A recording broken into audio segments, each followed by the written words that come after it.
Oh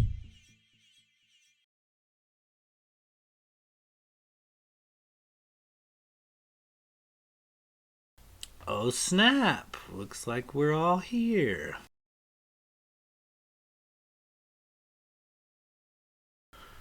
Well, since we are all together, let's go ahead and start this recap real quick. So, it's been a while, fellas. All right. Last session began in the Levistian family home as the party stirs, feeling a bit of the effects from the night of revelry prior. Dardos prepares breakfast while Initiari puts the finishing touches on some of warm weather gear for the party, while Blade elects to stay behind to resummon Archie into a better, more suitable form for the venture. Gladier, Renwick, and Locris all make their way up to the Twin Horn Club. They come upon Captain Lorelus awaiting outside with a dozen members of the Royal Guard, as well as Logos, a brand new hairstyle in tow, saying goodbye to his new friend, Tardok.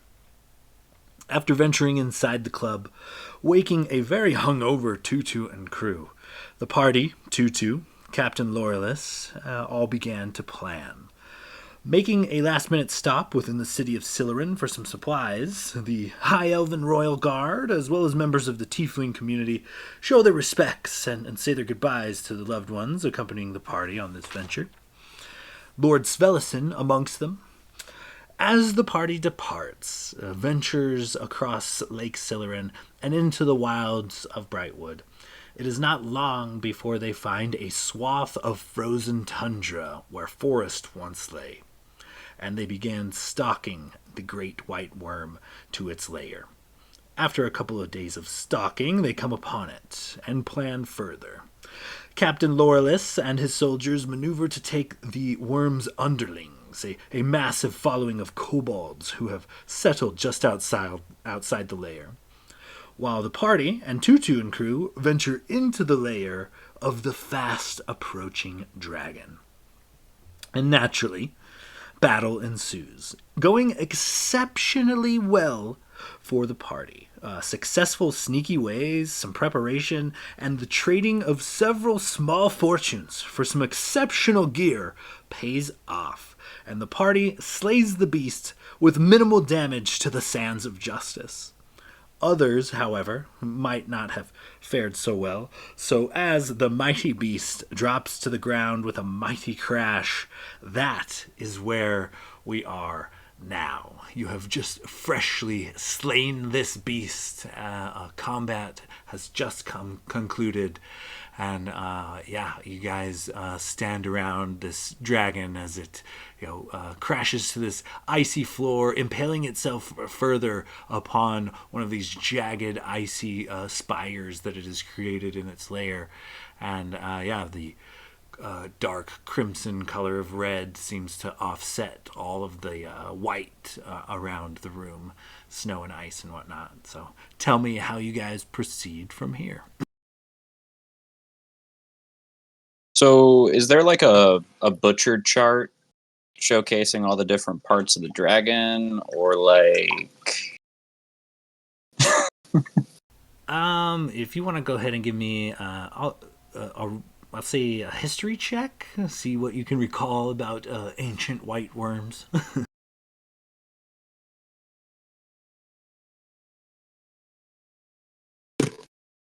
that is an 18.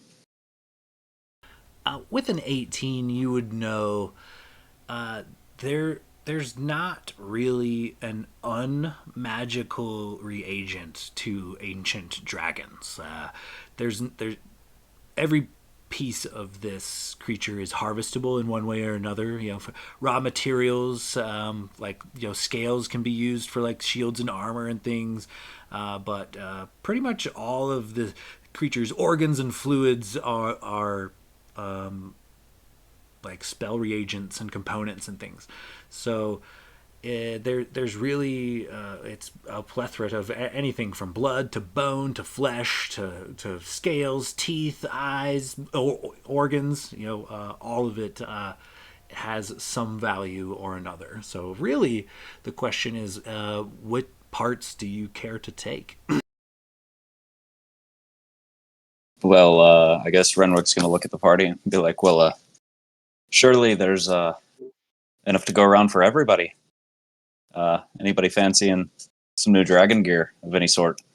And just kind of like do the Vanna White to the dragon. But I assume we'll probably all work together to carve this thing up and make it worth our while because it was expensive as shit to kill it. What are you guys thinking? Oh, Locris is definitely going to want at least one tooth and one scale. Well, Logus was gonna wanna at least get one dragon tooth for each party member and for captain and Tutu. Blade is looking for a tooth as well, believe it or not, but one sizable to maybe carve a part of a lute out of.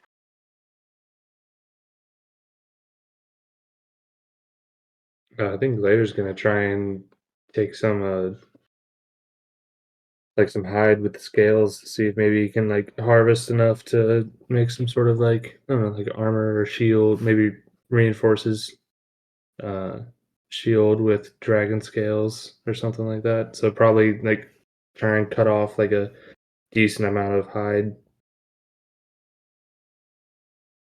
Okay, yeah. So I guess we will run through this one item at a time. It seems like there's a lot of interest in the teeth, so let's roll there. You guys can each make your own attempt to harvest a tooth, or one of you guys can give a single person the help action. Your call. And this will be a survival check. Anybody have good survival? It's got a +4. I don't. I think Logus usually has pretty high. Yeah, I have a +8. There you go. We'll make him do all our work. Yeah, I will. Since Locris and I have the bags of holding, we'll just be on standby so we can load them in. And try to, I guess, take as much as we possibly can off this. What we don't use, we'll sell.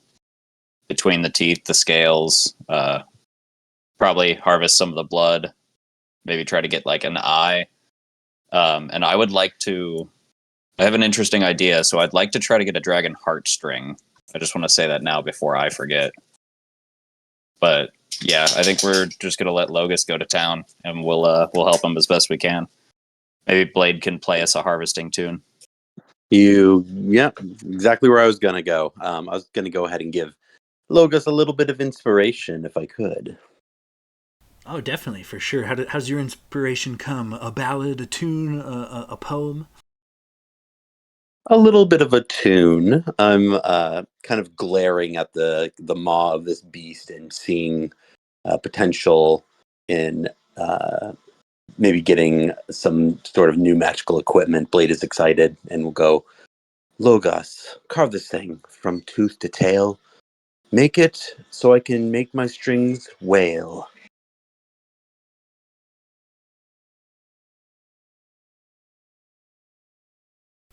All right, Logos, give me a survival check with advantage, and you have a bardic. I'm still gonna guide myself just so I don't fuck it up. Perfect. And also, I needed a extra tooth for Tardok since I did promise her that I would bring her back one.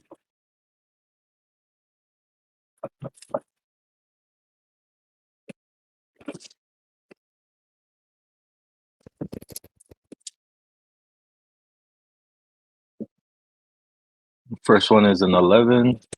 The second is a 5. So 11 plus 8 for 19 total. I'm just gonna burn that inspiration for an extra 3. So that's 22 plus guidance is a 4, so 26 total.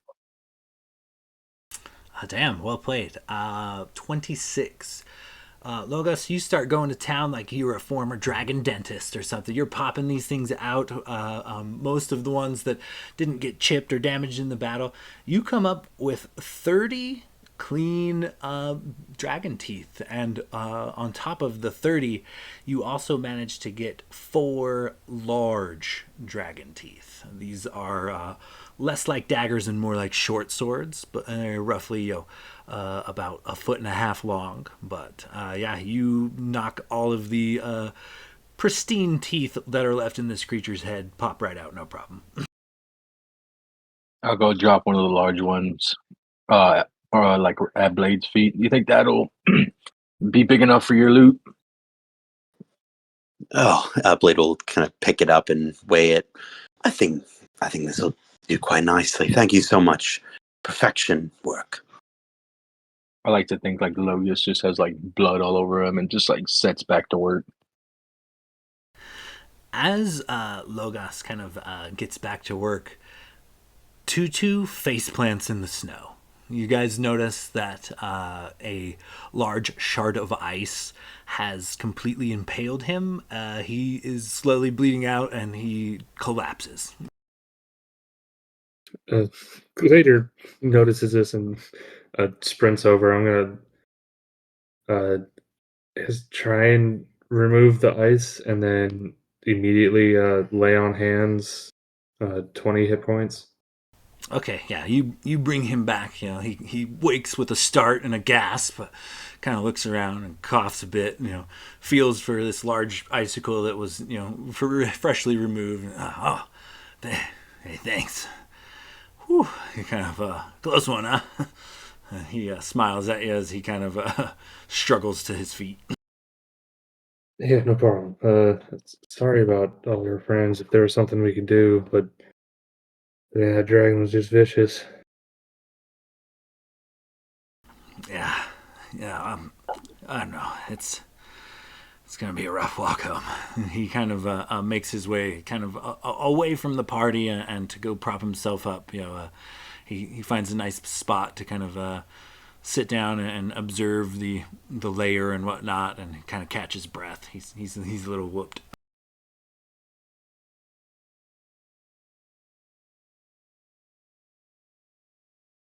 So I think at this, Logus will probably work his way down the dragon to whatever's next. And while I mean, I want to look for something that's kind of malleable, that's kind of bendy, to maybe potentially create a dragon bone bow or something. Okay, yeah, you could potentially get you a variety of different size bones here. So, what is your next target to carve up off this dragon? Some scales, some organs? You tell me. I'll probably save the scales for last. I'm probably gonna try to get that dragon heart and the blood. Okay, so the blood is a little easier as it's kind of just free flowing from the beast at the moment. What do you guys have for receptacles? Like, how are you planning on carrying this blood?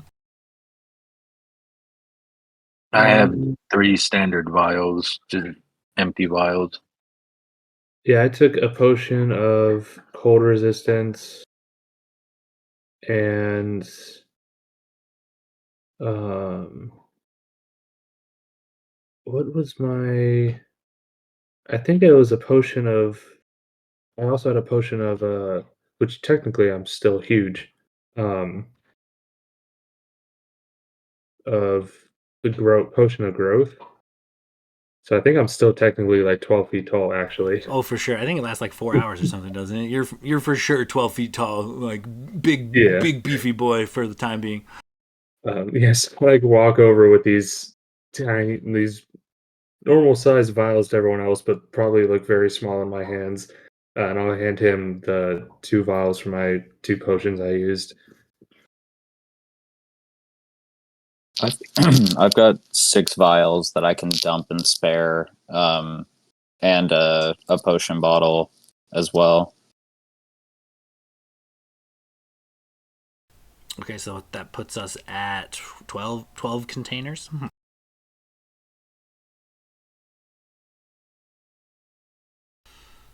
Okay, Logos, go ahead and give me a survival check.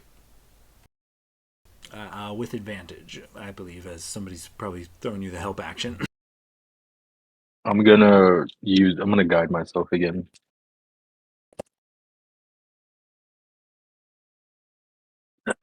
Okay, so that is 10 plus 8, 18 plus guidance.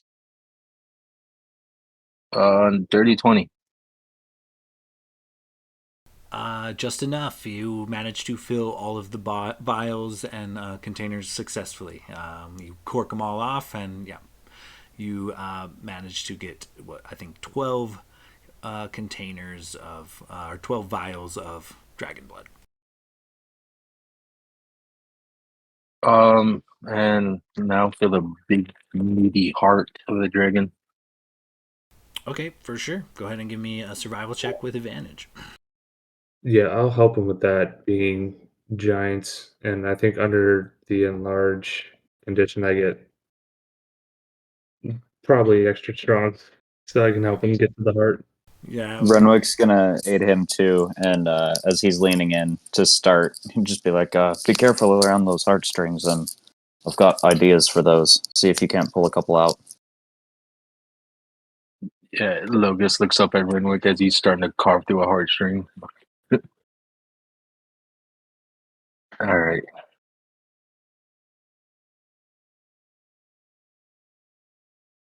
Ooh, first one's an 18. The second's a 15 for 26. Oh, I didn't say I was going to guide myself, so just the 26. It's definitely up there, and you managed to harvest this heart expertly. You don't butcher it or anything. You get a nice clean cut, and you have the entire heart of this dragon. How heavy is a dragon's heart? This dragon is roughly a ton, so a 2,000-pound beast probably has, a basketball-sized heart. I bet you it's about 10 pounds or so. I imagine like Logos is just covered in blood and just like comes out of the dragon carrying the giant heart, hands it over to Renwick.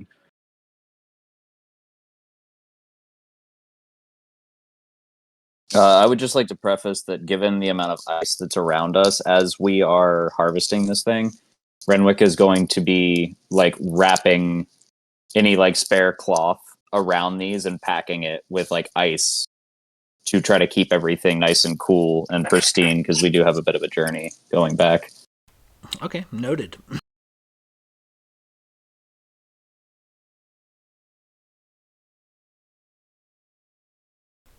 Where do you decide to carve up next there, Logos? Uh, so, so guys, do you need any other organs, or do I just go to the scales? These kind of got just stoked in blood, got a 1,000-yard stare. Well, since you're already dirty, you want to go back in there and pull a couple of those heartstrings out, see how many you can, I guess, salvage. Then we'll start popping scales while you clean yourself up.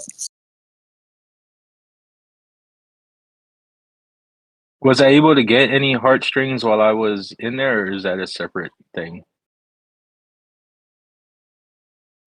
You managed to harvest the heart in its entirety. So, I mean, if you wanted to take the time and surgically remove a few ventricles, I imagine you probably could. Okay, well, I will do that for Renwick. Okay, this is going to be a bit of a different check for the record. If you're going to harvest the ventricles out of the heart, I'm going to have to make that like a medicine check. I feel probably still got the best medicine, +4. Okay, yeah. It's better than mine. Okay, then I will guide myself for this one. And I imagine the First, party will help you, so you can go ahead and make it with advantage. first one's a 17. Second is a 13, so 13 +4. 21 plus guidance is 23 total. Without really damaging the heart, you do successfully manage to harvest one of these ventricles, and now you have what Renwick refers to as like a heart string, but it's roughly 3 feet in length.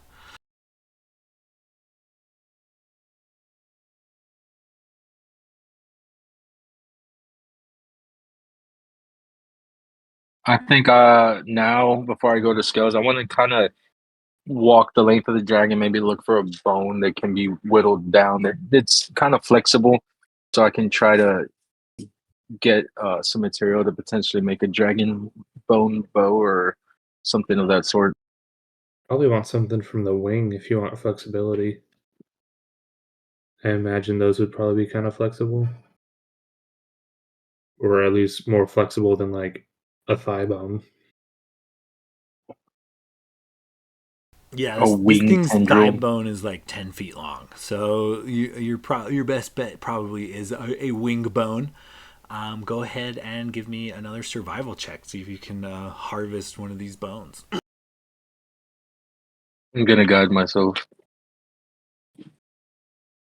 First one's an 18. Is this survival or medicine? Since it's a little more specific.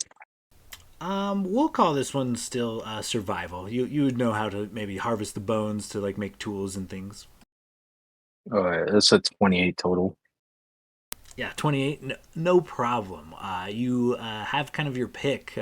In fact, you probably get one of each. You've got a 3-foot and a 4-foot and a 5-foot bone, roughly 3 inches or so in diameter. So it's pretty thick, but with a little working, you've got plenty of room to kind of whittle it down to be more bow shaped. It might take a little work, or maybe hiring a skilled artisan, but you definitely have the makings of the beginning of a bow. Are we just referring to that as like a dragon wing bone? Yes, 3 dragon wing bones: a 3-foot, a 4-foot, and a 5-foot.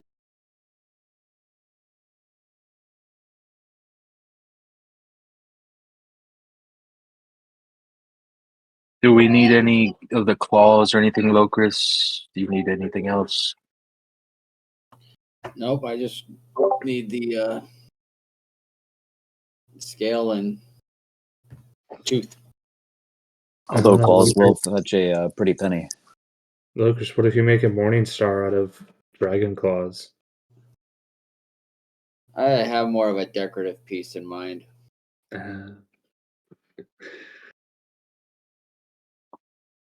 Well, I guess I'll get to work on the scales, and after that, while we're I'll just take pieces of the dragon, some claws and stuff like that, just to have, just in case. But I'll focus on the scales for now. Okay, same deal. Give me a survival check with advantage.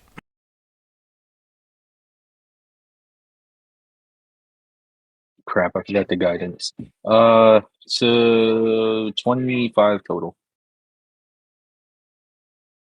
Yeah, you managed to get your more than your fair share of scales there. With 25, you carve up this dragon hide proper, and we'll go ahead and just write it down for the time being as a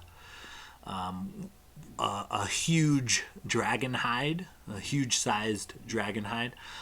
But with that, as you're kind of carving up the dragon hide, several scales just pop loose.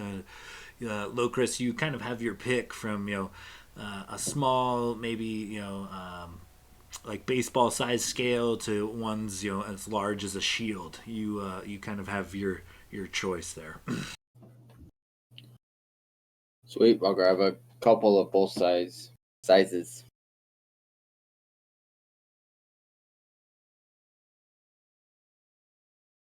And then I'm just going to look around the layer to see if we see any treasure.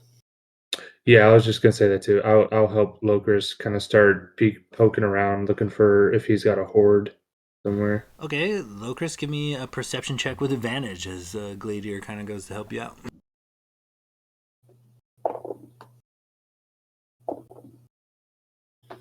19. You notice pretty much right off the bat that this like igloo type of layer with all this ice and snow, inside for the dragon, moving things in and out of ice is easy, and that is where you notice like there looks to be like an entire herd of cattle just frozen in the ice. Several of them have been gnawed upon and are half eaten. There are several wagons just kind of randomly looks like they snatched up and were placed in ice. There look like there's also a couple dozen people, like villagers. As you kind of look around, you see more of the same. Barrels suspended in ice. It looks like more than one battalion of royal soldiers, or the royal guard, the policing faction. Here are also suspended in ice. It looks like that seems to be this creature's forte. Every wall and even the ceiling, like there's just all kinds of stuff, things, and people kind of stuffed in to the walls as this kind of like permanent, like morbid kind of decor.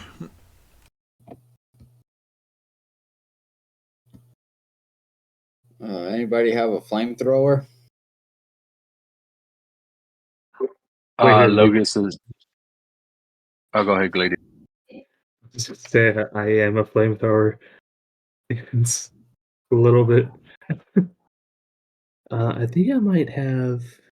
I don't know if I have oil.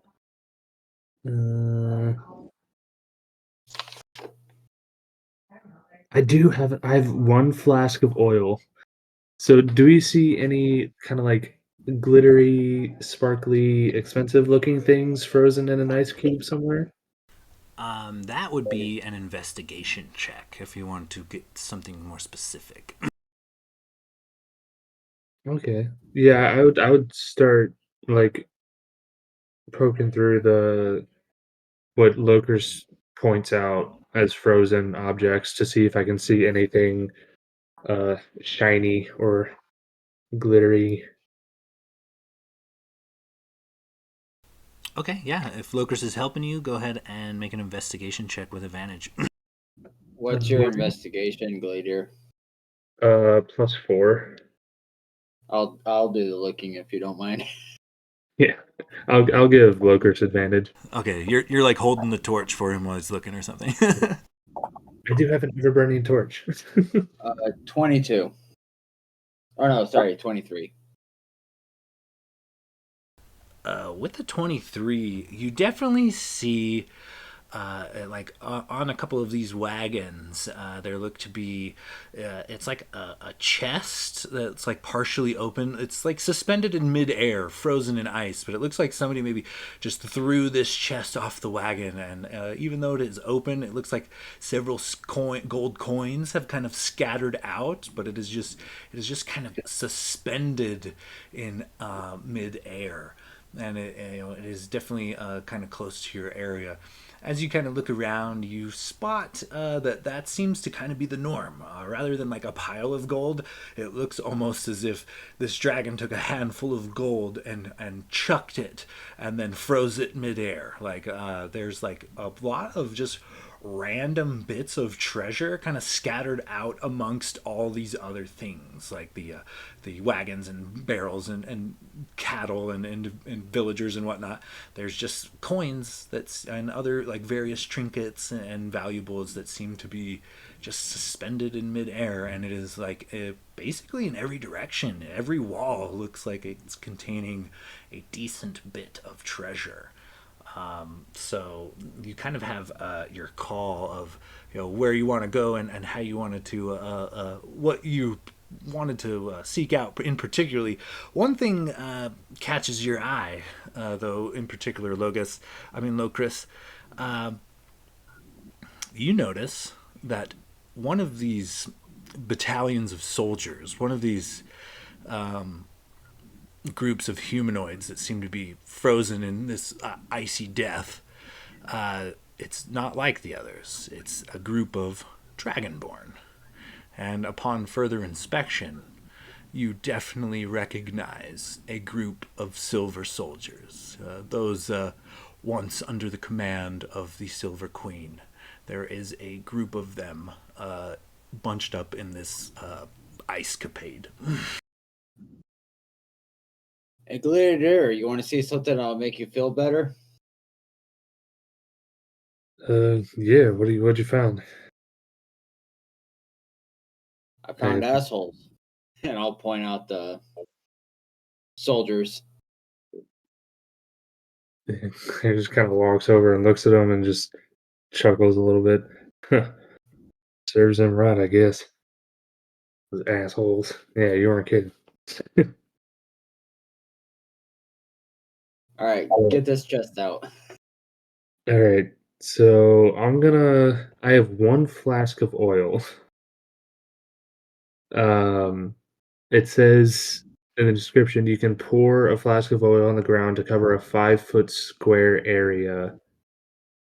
Um, I pour half of it to try and save some of it, so like 2.5 foot square area, and then just light it with my torch to see if it'll melt the ice enough where we can, get closer to the chest.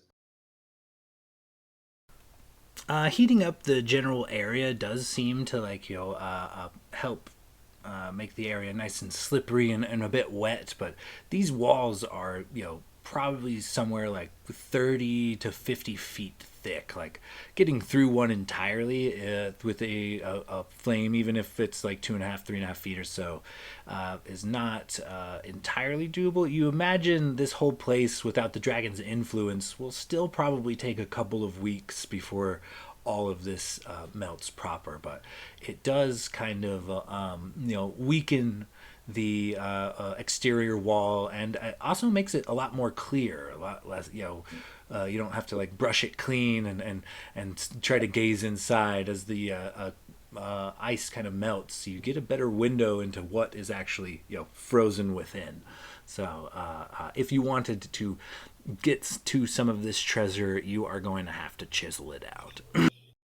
All right. Well, I have a crowbar and a hammer for some reason. I don't know why. I think that was just some starting tool that's just been stuck in my inventory since the very beginning. But I mean, I'll just take like the crowbar out and just start chipping away at this ice. I've advantage on strength checks and saving throws because I'm enlarged, if that helps. If I have to make any checks. Yeah, go ahead and give me a strength check as you begin chiseling through this ice.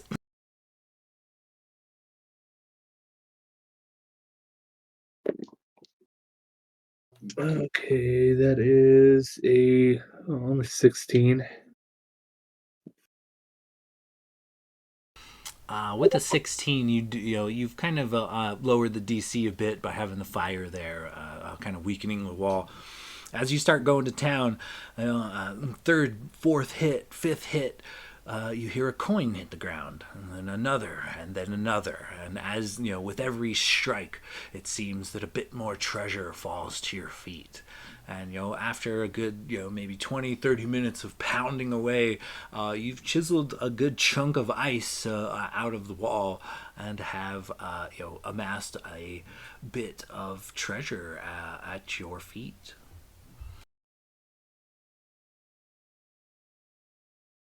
Is there Alright. is there anything in particular you're going for, rather than just the random coins that have been kind of scattered about the walls? With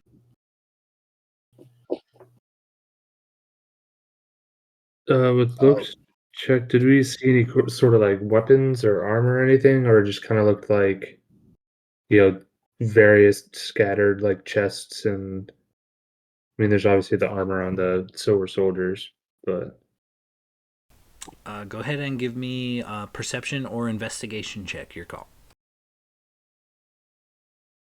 that is a 17 investigation. That's enough.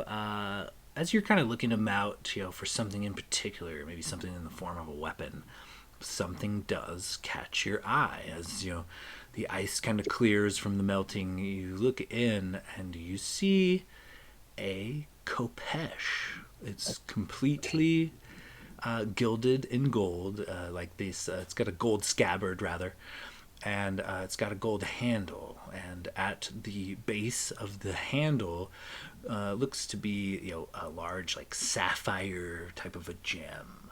And this gem is inlaid in such a way where it looks like a snowflake. Okay, yeah. So after Glader frees up that chest, or at least some of the gold from the chest, he's gonna probably see that and like cartoon heart eyes, and just move over and start chiseling away over there.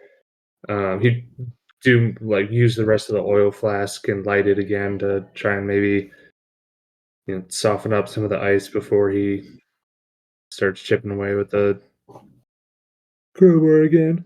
Okay, as you make your way towards this Kopesh suspended in ice, it'll probably take another 20-30 minutes of banging away, but you'll eventually get there.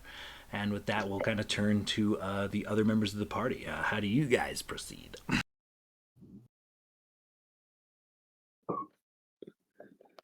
Locust would have cast Detect Magic and look to see if there's any magical items in any of the blocks. Okay, so I believe the range on that's like 30 feet, so you won't be able to get like every single spot unless you're willing to kind of do the rounds and cast the spell. Possibly, I don't know how long it lasts, but 10 minutes, and I have 3 charges. okay, great. Yeah, so let me roll a dice here.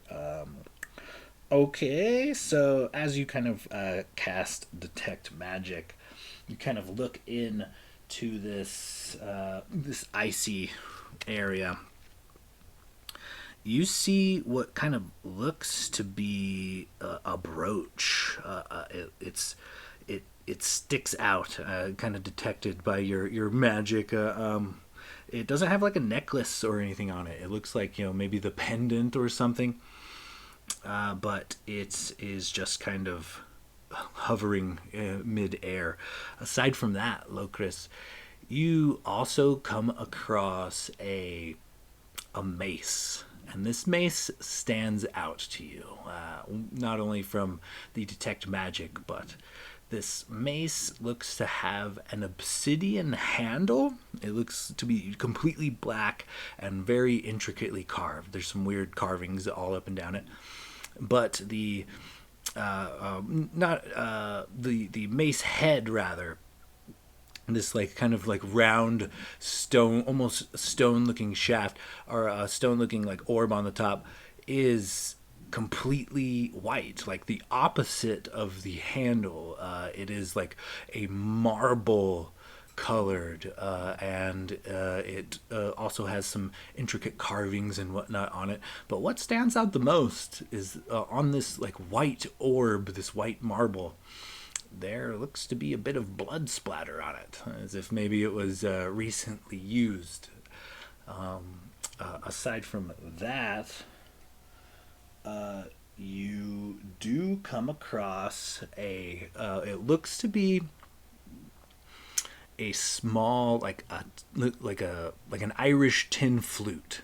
It is a small flute, but it appears to be made out of a single piece of emerald. It does not have any like seams or anything that you could tell, like any sort of material that was like put together. It looks to be actually carved from emerald. And that's it. He'll yell out to Blade, "Hey, I found what looks to be like an ogre skin flute over here. It's giving me some special feelings you might want to check out." And then I'll go work on the mace. Okay, go ahead and give me a strength check, Locris, as you kind of try to chisel your way towards this mace. Strength. Oh yeah, that's it's a good 4. You might have to switch tools or something. After a couple of good thwacks, you just managed to put a crack or two in it, and you don't seem to be making any progress. Blade dear, I need an adult.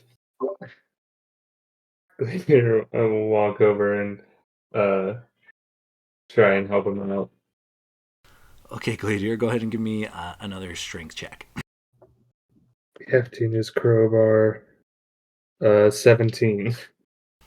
With that, you begin making quick progress towards this maze.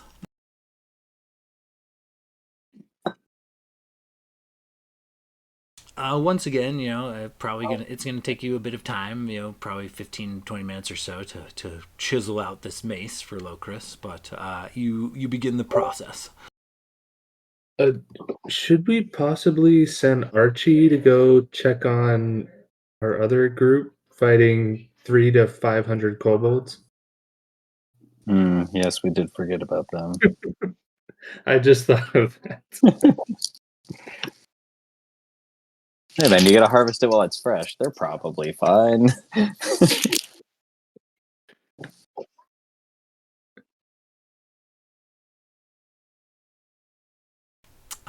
Well, as far as I know, Archie was the signal. So Archie was not around for the dragon fight. Archie was hanging out with Captain Laurelus. So I guess it would be Blade's option to warg into him or not. Hey, Blade, you want to check in on our friends over there with Archie and see if they're still alive and kicking? Blade's kind of like half paying attention. He's looking at this like emerald flute. Oh, sure, yeah. Pockets it and kind of goes to warg and see where kind of what Archie's seeing. You Also, sorry. go ahead. I don't, but it is not important. It's childish nonsense that I want to do. Like, it can wait. Okay.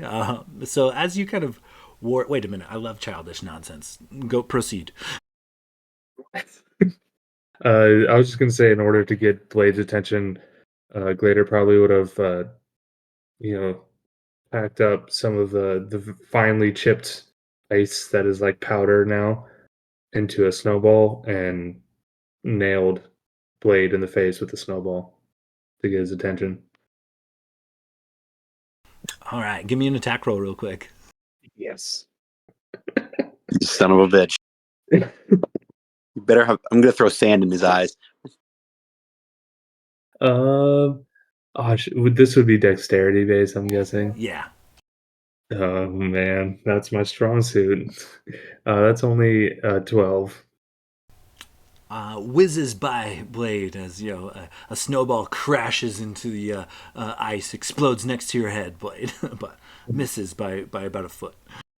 Yeah, I would not say I was proficient with snowballs, so I didn't add my proficiency bonus. It is a finesse. Well, actually, I don't know. Snowball would not be finesse. Whatever. You can wield anything, pretty much. Once I miss, I just make another one and then run up to him and just push it onto his face. Since I clearly can't throw things. All right, give me opposed athletics checks. Oh God. Athletics. Oh boy, what'd you get? See, I have a +2. I have a +8. Oh God. Here we go. Nope, that's not good. 5. 22. It's almost like Blade, inadvertently, in his attempt to get away from you, loses his footing and slips, and almost power bombs his own face into your incoming handful of snow. Now that I have your attention, Son of a bitch. Can you check in on Archie and the other team? As I'm pulling ice chunks out of my eye sockets, I'm going to go ahead and warg over to see what Archie is up to. So Archie is kind of perched up in this, on a nearby, frozen spire, kind of overlooking what appears to be a battlefield. You see something about the upwards of about 60 kobolds that have just mangled. There are bits and pieces of them everywhere, and crimson slashes just cut through the snow in every direction. But amongst them are several bodies of the fallen elves. He notices that as he's kind of looking on, there appear to be what looked to be bear traps, these steel kind of contraptions with teeth that were hidden below the snow.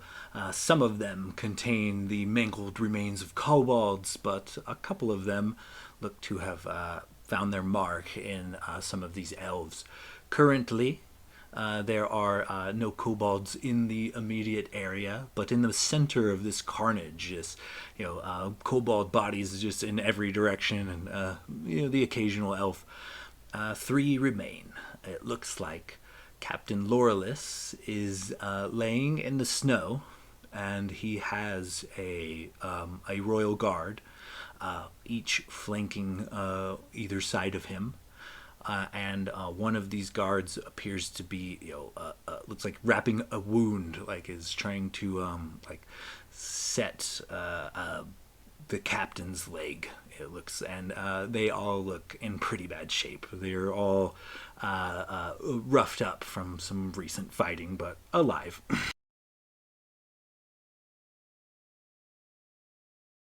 Damn, wasn't there like 12 of them to start? There was 12. There's now 3. Jesus. It's Wow. better than tutus, man. Maybe don't bring up the fact that we harvested all those parts, Yeah, maybe a couple of us can run down, or should we all leave now? Like, are we ready to go, or are we still harvesting? Well, I mean, it looked like you had some pretty good luck in the ice wall. I wouldn't mind taking a look myself, but you are kind of our healer, so maybe we send a party to go pick them up. We all meet back up. We travel back together, and those that don't go down to get Laurelis can take one quick pass, and we'll be on our way. Once I have the mace, I'll go deal with the kobolds. Yeah, Yeah. maybe Locris, Blade, and I can go get the elves, bring them back here, while you guys try and chip away any extra loot from the ice. And then once we get back, we can dip out. Sounds Plan good to me. I think once I would have warged out of that, I would have maybe had Archie just maybe go down, fly down to Laurelis, and maybe try to help, with the bandaging and whatnot. But once out of there or out of the warg, just kind of let the party know and start making my way in that direction.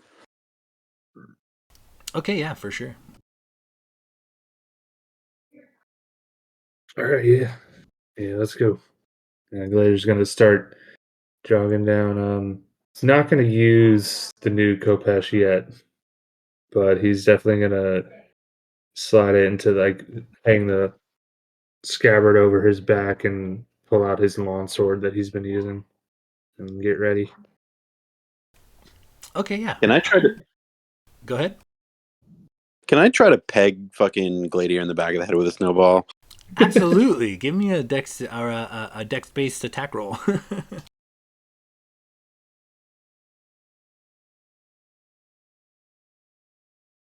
All right, so when you say dex base attack roll, that's Range attack. A range attack, yeah. okay. Gotcha. Do.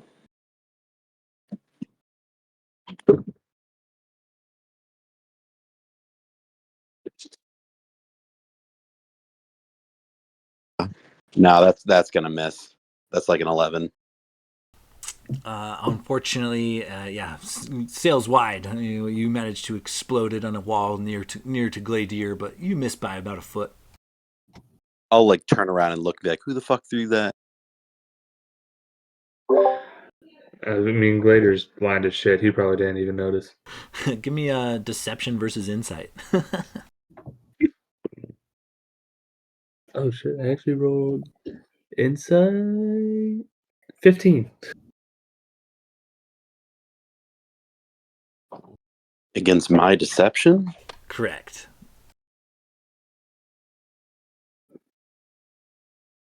What do I have here? Ooh. It's probably high.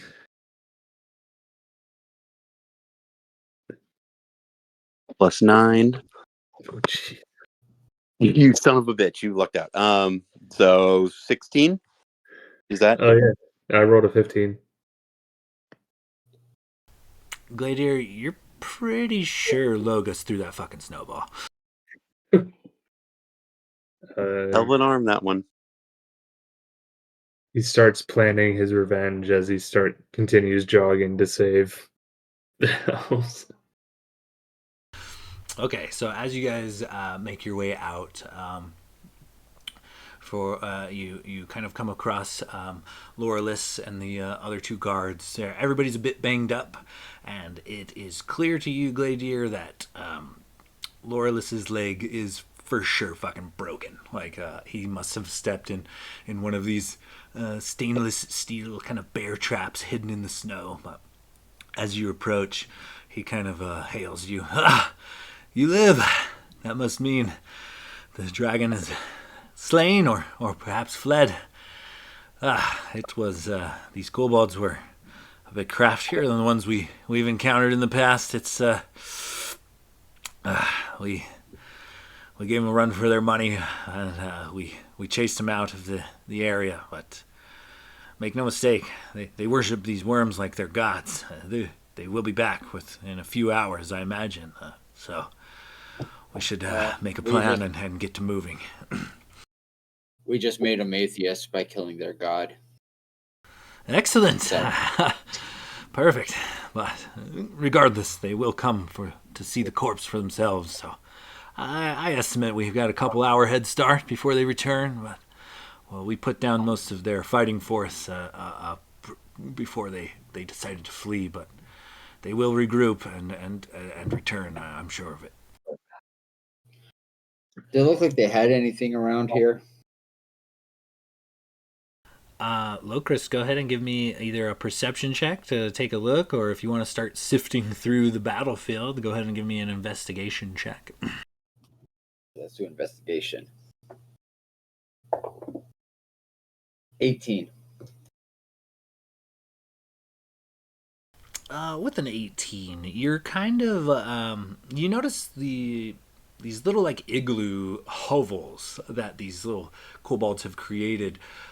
Most of the ones in the vicinity, kind of near to where the combat, this like battlefield, kind of took place.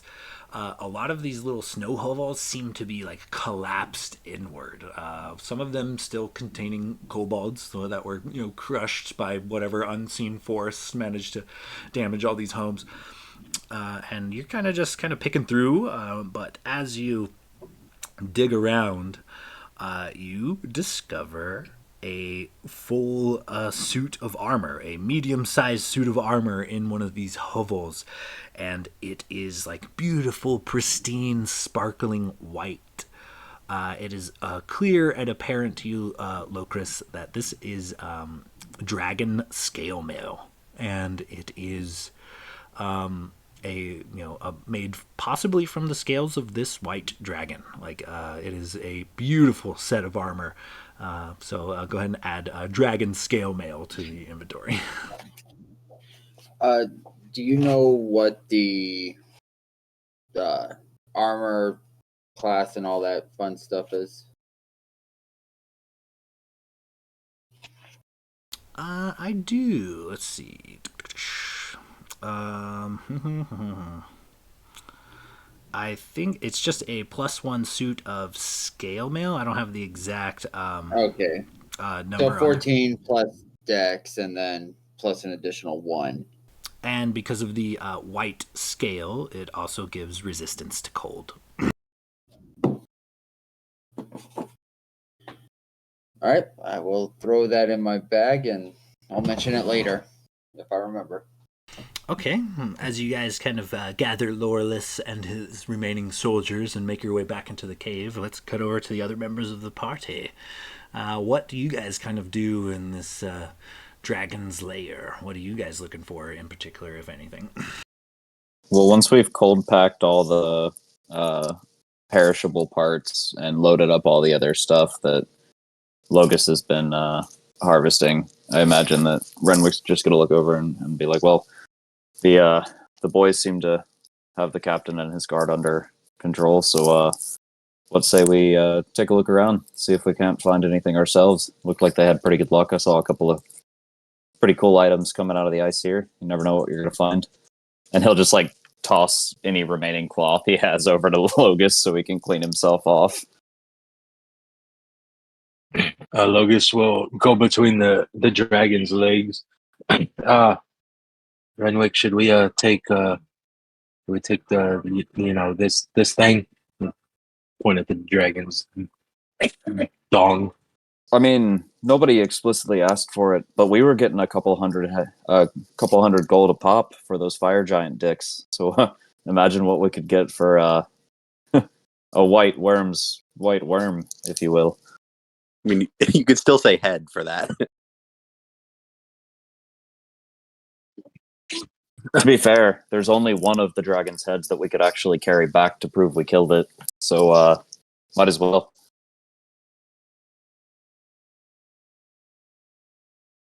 Well, Logus will get to work in cutting off the dragon's genitalia.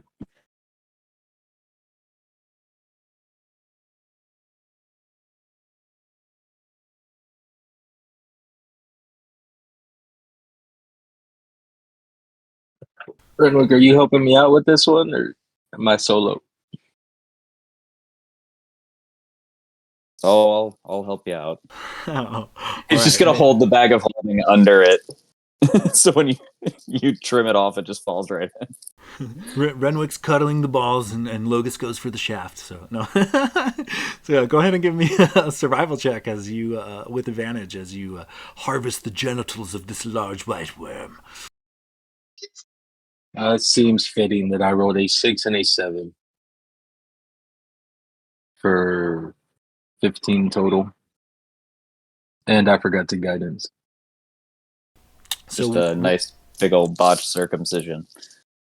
Weirdly enough, like the dragons have like a weird like cloaca type of a situation going on. It's just like there's no like separation. It's just like one kind of weird sphincter type, armored sphincter type of a hole. And as you kind of cut your way in and try to look around to harvest something, you're not really sure what you're looking for, and you kind of just make a mess of things. You fail to harvest this dragon's genitals. Well, worst thing, we leave the body here and make it look like we mutilated his genitals to send a message.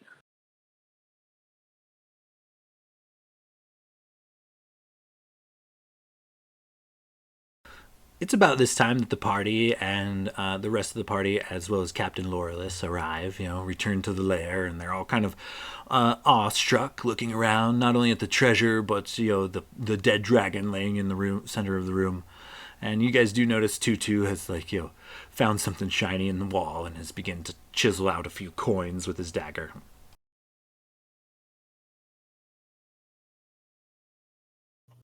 All right, grab your shit and let's get out of here before more of those kobolds come back.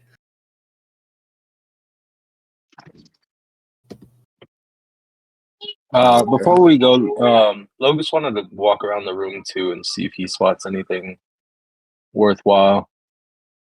Okay, yeah. If you're going through and doing it proper, go ahead and give me an investigation check as you kind of inspect all of the random bits of this and that you can find frozen in the walls. And after that botched penis attempt, can I help him? I'll just walk around with him as we're waiting on the group to get back. Yeah, for sure. Go ahead and make that check with advantage, Logos.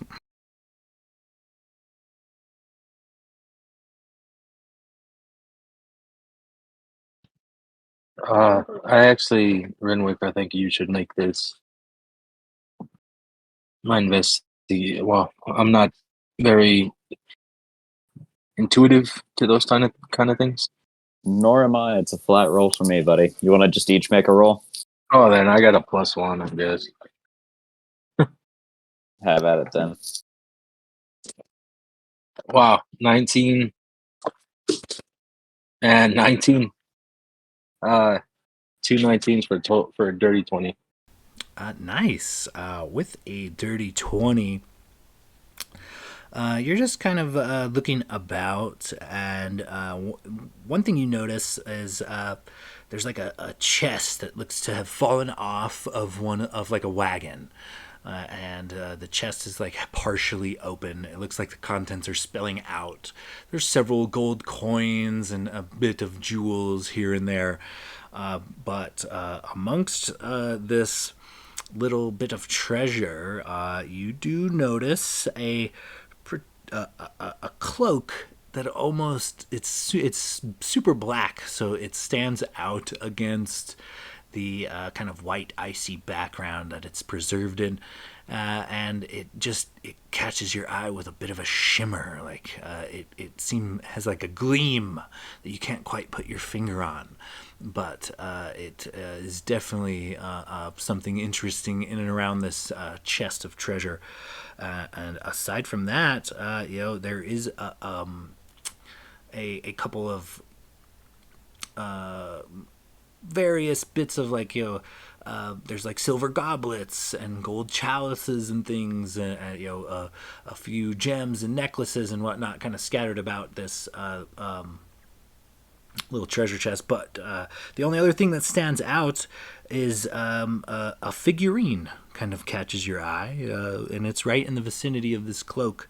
It is looks also black. It looks like maybe it's made of like this same or similar material of this cloak. It's got this deep black kind of obsidian look to it, and it just shimmers and sheens in the wall. It sparkles ever so slightly.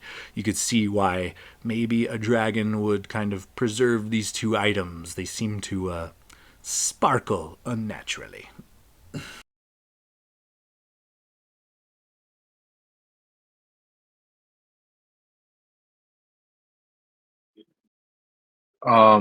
So at the items, Logos would like to cast Flaming Sphere, which is to just it's a just basically a ball of fire to try to help melt the ice. Okay, how long can you keep Flaming Sphere rolling? Is it like a minute, or is it like 10 minutes, or a bonus action? How's that It's work? concentration. It's a concentration spell up to a minute. 5 foot diameter sphere. Um, it takes 2d6 fire damage. I can move the sphere as a bonus action. Creates a 20-foot radius of bright light. Pretty much it. I'll say if you're willing to burn a spell slot, what level is that? It's a second level spell. I'll say that's enough to kind of get your way close to these items to where you won't actually have to make the strength check to remove them from the ice.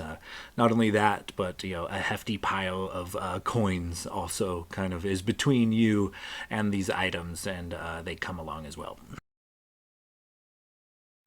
Gladier, I will assume that you knocked all the items loose that we had pointed out. It might have taken you a bit of time, but you do finally chisel out, the flute, the brooch, and the mace for Locris, as well as the kopesh you had stumbled across or whatnot.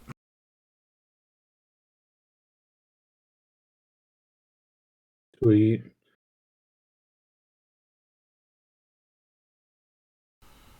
With some fresh treasure in tow, even the royal guards and Tutu and Captain Laura, let's get in on a bit of coin or a fancy gem wedged in the wall. Everybody kind of gathers up what they can. We'll say between Gladier and Logos kind of making their way towards a couple of items. We'll say you guys come across, let me roll a dice real quick. you come across roughly 2,000 gold pieces in the time it took you to chisel out these items.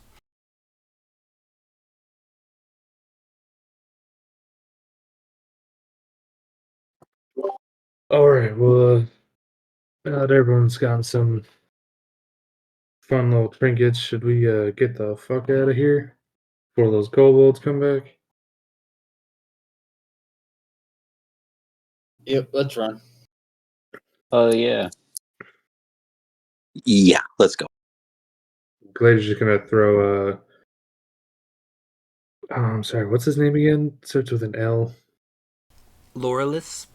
Lowerless, yeah, since his leg is broken. He's just gonna toss him over his shoulder like firemen carry him and just start running. Okay, yeah, you guys make good pace. You beat feet out of the lair back into this like frozen tundra-like area and go back the way you came. It took you some time to kind of stalk your way to this dragon's lair, so it does, it's a hefty march through the snow. It does take about a day and a half of travel to get back to Lake Silerin, but you notice, pretty much immediately, as you guys put a good bit of distance between you guys and this layer. Bits of green seem to be showing through the snow and ice, and some of these giant spires of snow and ice seem to be slowly dwindling. The farther away from the layer you get, seems to be like spring and the forests are retaking their place. And after a bit of travel, you guys make your way to Lake Silerin, where there is this small like fishing community, and as you guys kind of approach, you are greeted with at first with cheers. A few villagers hoot and holler and run over to you all, and then they stop short and they see the kind of grim look on Tutu's face and the captain being injured and carried, and they notice that there are significantly less of you who've made the venture home. And what is started as cheers kind of turns quickly to sobs, and the fishermen come offer their aid to transport you guys across the lake back to Silerin. While we're traveling, I was going to see if I could use my Arcana to know anything about like the mace or flute or brooch. Okay, which one would you prefer to do first? Oh, the mace. Okay, give me an Arcana check.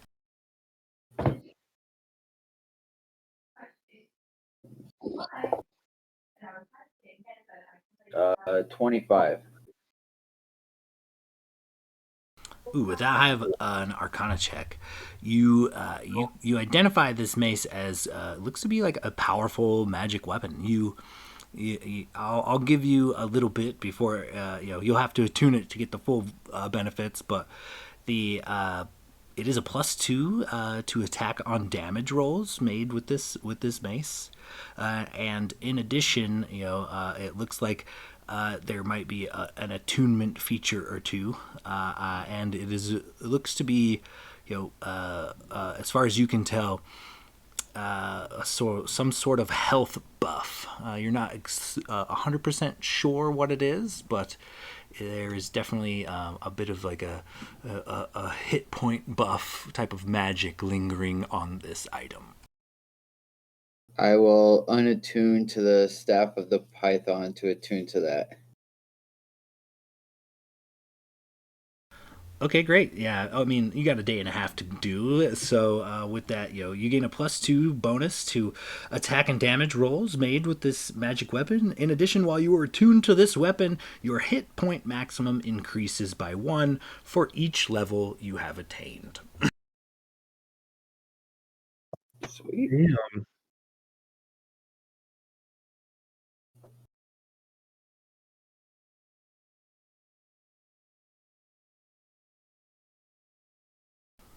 And so, what were the other items you wanted to take a look at?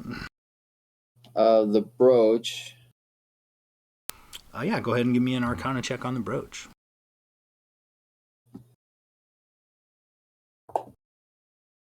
21.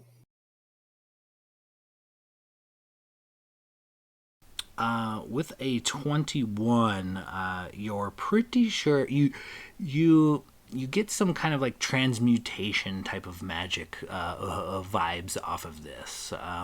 You're pretty sure that if you attune it and give it a command word, this thing will transmute from whatever it is now into something else. I will look at Renwick. Say, hey, this brooch, if you attune to it, I don't know, it'll change it to something. It could be really powerful. Well, I've got a couple magic items I don't necessarily want to part with, but that is rather intriguing. Well, you can always try it out, see what it does, and change back.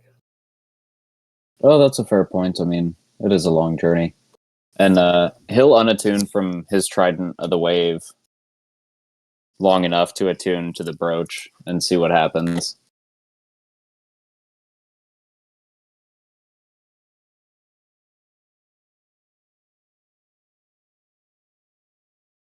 Okay, sorry, I was just reading over your list there.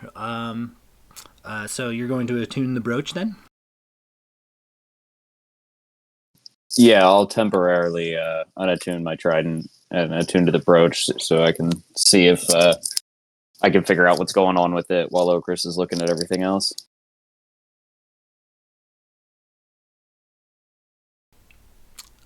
So as you kind of attune this item, you realize that while attuned, you can speak its command word as a bonus action to cause it to animate. It animates into a shield. The shield leaps into the air and hovers in your space to protect you as if you were wielding it, leaving your hands free. The shield remains animated for 1 minute until you use a bonus action to end this effect, or until you are incapacitated or die, at which point the shield falls to the ground or into your hand if you have one free, or the brooch, rather. That's sick. So it effectively adds a +2 to AC, and it's like a bonus action to send it out. Yeah, it's the Correct. animated shield. Correct. It's just not a shield when it's not animated. It's just a brooch. Sick. And how many uses per day was that? It just says shield remains animated for 1 minute or until you use a bonus action. So it doesn't say so in theory, it doesn't have a limit. as long as you use an action to activate it. I assume uttering the command word wouldn't technically count as a free action, would it? Well, the item description specifically says you can speak its command word as a bonus action to cause it. Oh, as a bonus action. Okay, cool. That is fucking sick. I might have to rethink my magic items then. Sweet. And what was your other item, though, Chris? Well, those were the two I had found. So let's start with the golden kopesh. Waiter walks up with it in his hands, like laid out. Just please. Go ahead and give me an Arcana check. Only because you helped me. 27. Goddamn. It is a +2 Kopesh, +2 to hit and damage. Once per round, after a successful attack, you may impose a Constitution saving throw, DC 14, upon your target. A failed save results in an additional 2d6 cold damage.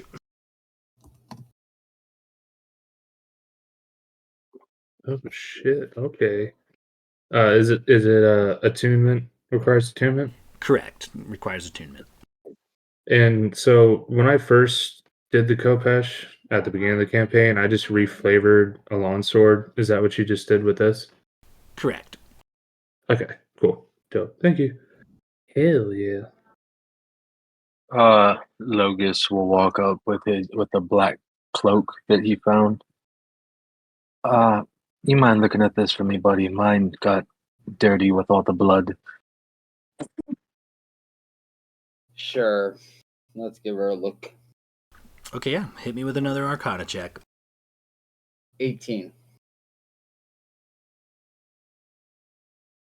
An 18, you get a bit, but you're not 100%. It is a fine garment made of like black silk interwoven with these like silvery threads. And you're sensing like a lot of different types of magic are kind of emanating and meshing and mixing together, but you're unsure as to what kind of effects this cloak may have. But from what you can pick up, it seems like there might be more than one type of buff with this cloak. It's a cloak of shadows. When you wear it, it makes you look like a shadow.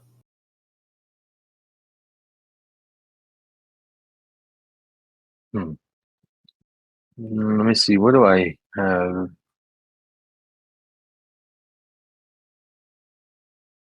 Oh, damn. Well, Logus will unattune from his cloak of protection for now and attune to this just to see what it does.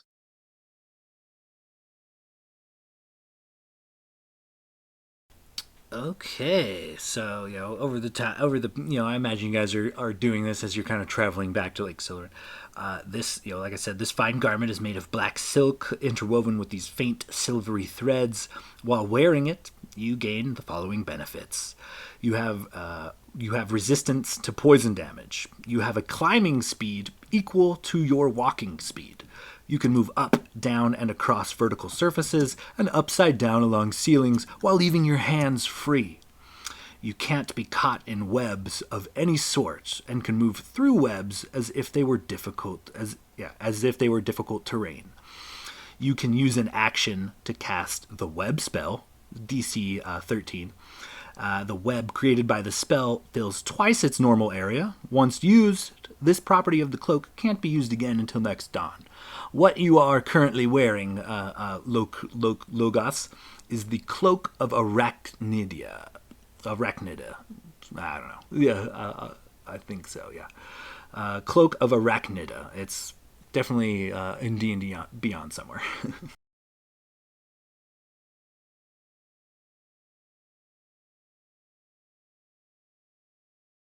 Okay, I'll find it, read over because that was a lot. Yeah, I'll hit you with it one more time. Resistance to poison damage, climbing speed equal to your walking speed. You can move up, down, and across vertical surfaces and upside down along ceilings while leaving your hands free. You can't be caught in webs of any sort and can move through webs as if they were difficult terrain. And you can use an action to cast the web spell with a DC 13. Okay, all right, I just found it too.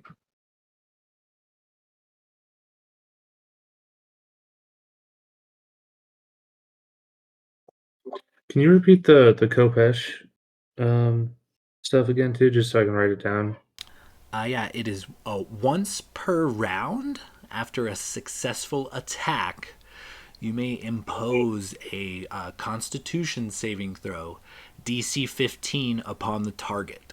If they fail, they take an additional 2d6 damage. No damage if they pass. 2d6 cold. Correct. All right. And it's just other than that, just a +2 longsword, essentially. Correct. Okay, cool. Hell yeah. I might have to switch around some attunements. Any other items you guys want to bring forward? I think Blade would bring up the emerald flute to Locris as well and be like, I know you're doing a lot of searching for powers in these items, but would you mind doing one more? Can't really make heads or tails of this item. It's seemed like there might be something to it. Absolutely. Yeah, give me an Arcana check. 22. With the 22, Locris, you get a pretty good sense of what this flute is all about, but without attuning it, you're not 100%. But this flute is somehow, one way or another, tied to a very strong version of what you believe to be the Shatter spell. So this is a flute that is played by little kids when they're first learning an instrument, and it can smash people's eardrums. Oh, that is amazing. And Blade will go ahead and attune to it. Maybe for now, just kind of unattuning to his Dragon Tooth lute, maybe in preparation to maybe hand it off to Svelison for a commission. But yeah, he'll attune to it, just get the full effect.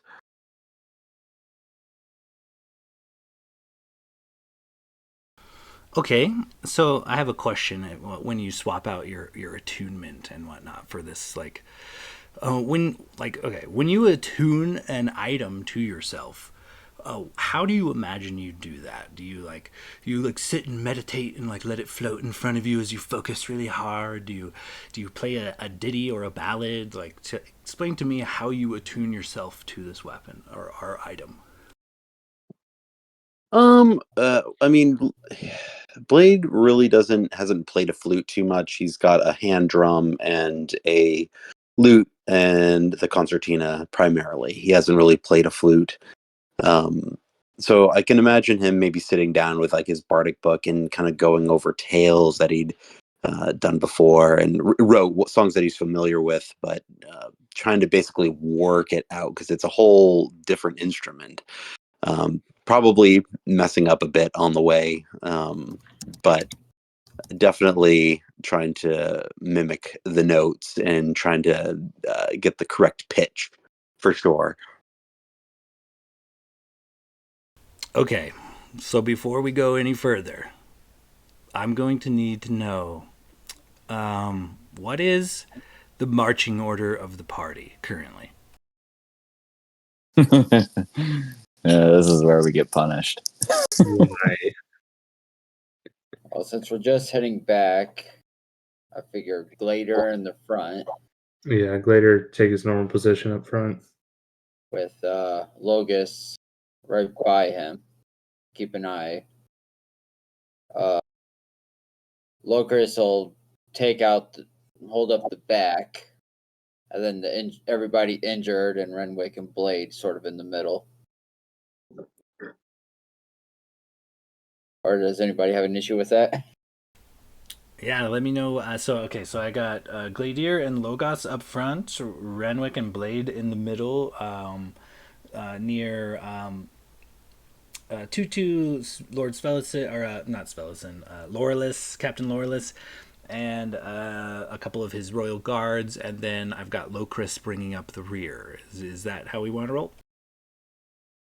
Yeah, real quick before we left, I would have checked to see because I know. God, I keep forgetting his fucking name, and you literally just said it. Captain Lorelus. Lorelus. Okay. So I know he's definitely hurt because he's broke his leg or something. Are the other two? Are they looking kind of rough too? Oh yeah, they've got scrapes and dents in their armor. They've got some cuts and bruises on their face that you can see. A couple of bandages that have now kind of slowly become red as you guys kind of move through the snow. None of them are in pretty good shape. Okay. So before we went off, dipped out of the cave, Glader would have used the last of his lay on hands, 10 points each to their health.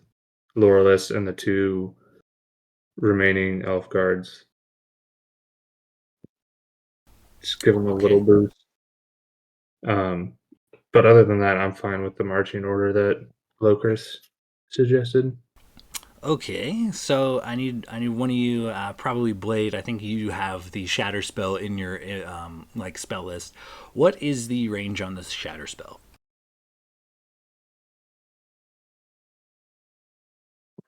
Let's take a look.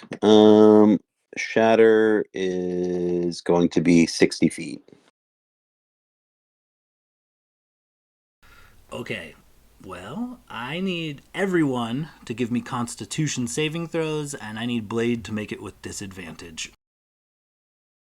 There was bound to be something Shit. cursed in there.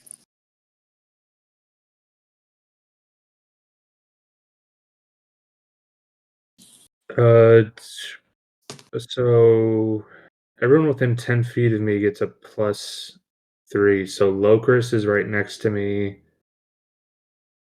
Or no, Logus is right next to me.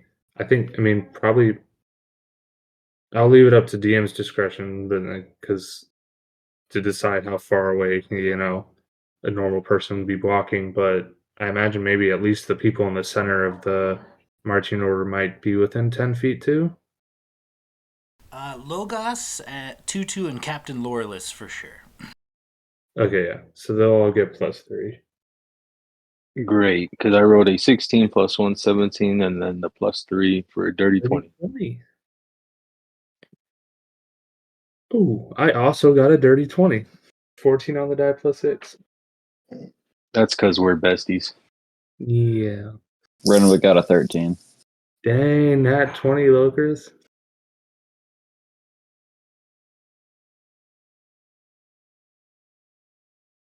Sorry ahead of time, Renwick.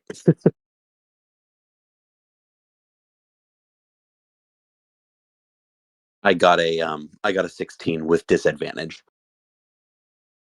Blade, what is your spell save DC? 19. So 19 is the magic number, boys. And just to be sure I'm doing this right, I might have to have you guys double check my math. How many, let's see here, from what I could see, a 9th level shatter spell, if I'm doing this right, is 10d8, correct? Am I wrong there in calculating that? So when you cast a spell using a spell slot 3rd level or higher, the damage increases by 1d8 for each spell above 2nd, and it's 3d8. So yeah.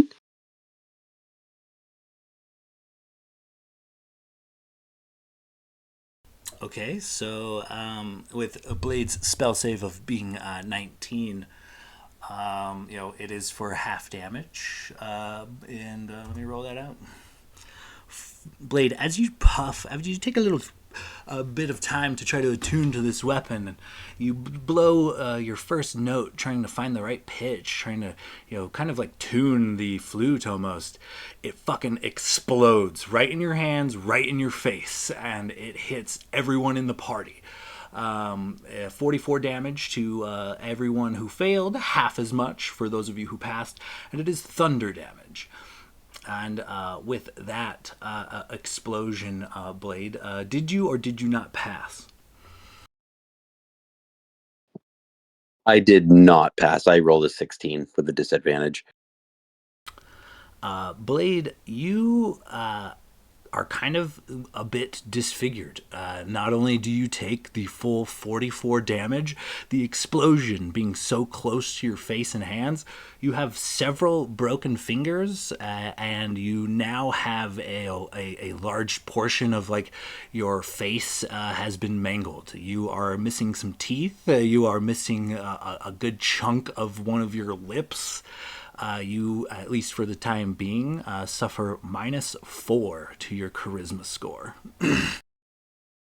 Jesus Christ. So was that save? Was that my with the spell save, was that my con save? Correct. You needed to beat a DC 19 con save. Okay, no, I'm fucked up. As you blow this little flute and it explodes, the item is no more. This shatter spell goes off and hits everyone in the party. You full on take down Tutu, Captain Laurelus, and the guards in this party. They are all blown backwards. They are blown into the snow. None of them begin to move. They are all fucking out currently at the moment. I'm guessing while it uses the shatter spell, it's not the spell itself. It is like a spell-like ability of the item, a curse rather. Trying to figure out if I could counterspell.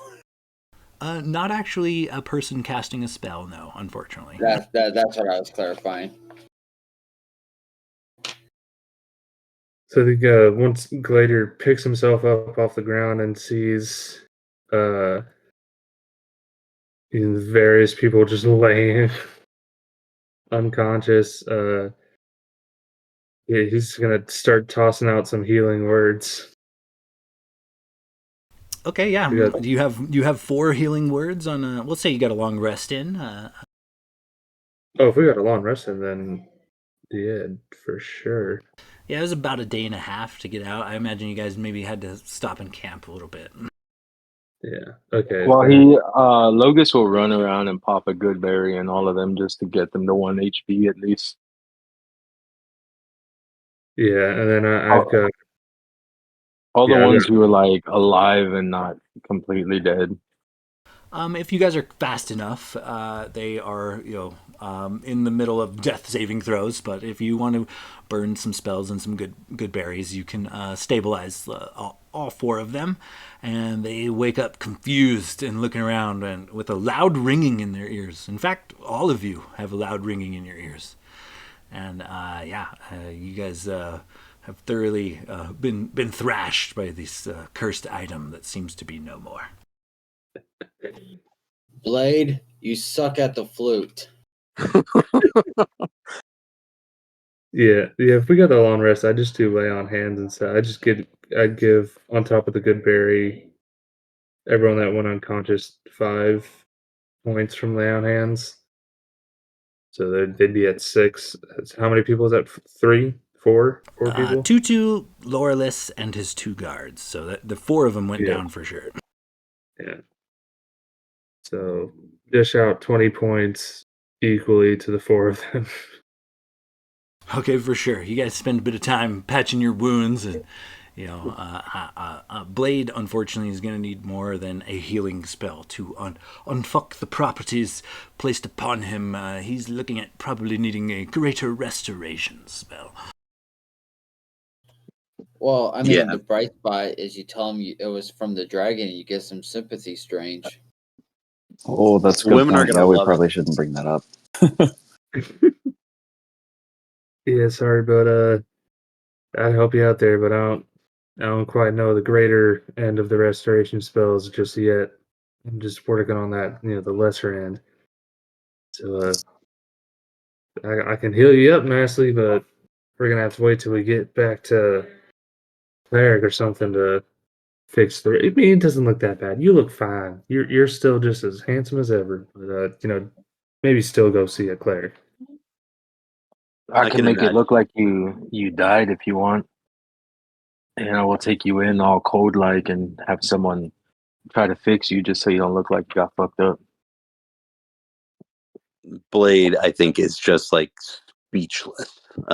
Just feeling his face, like, and with his broken fingers, and just maybe feeling that he's missing teeth, and maybe part of his jaw is broken. Completely speechless at this point, and just can't really respond to the party.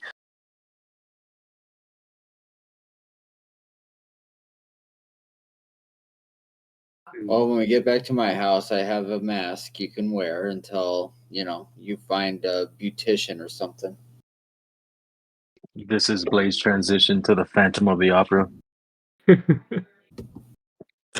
It's so true.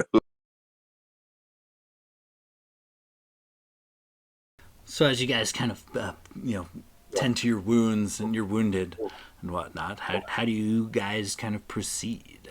You want to still keep fiddling through some items? Would you like to press on toward the fishermen in the lake and fetch that ride to Sillerin? Well, I think the black figurine is the only one I haven't looked at yet.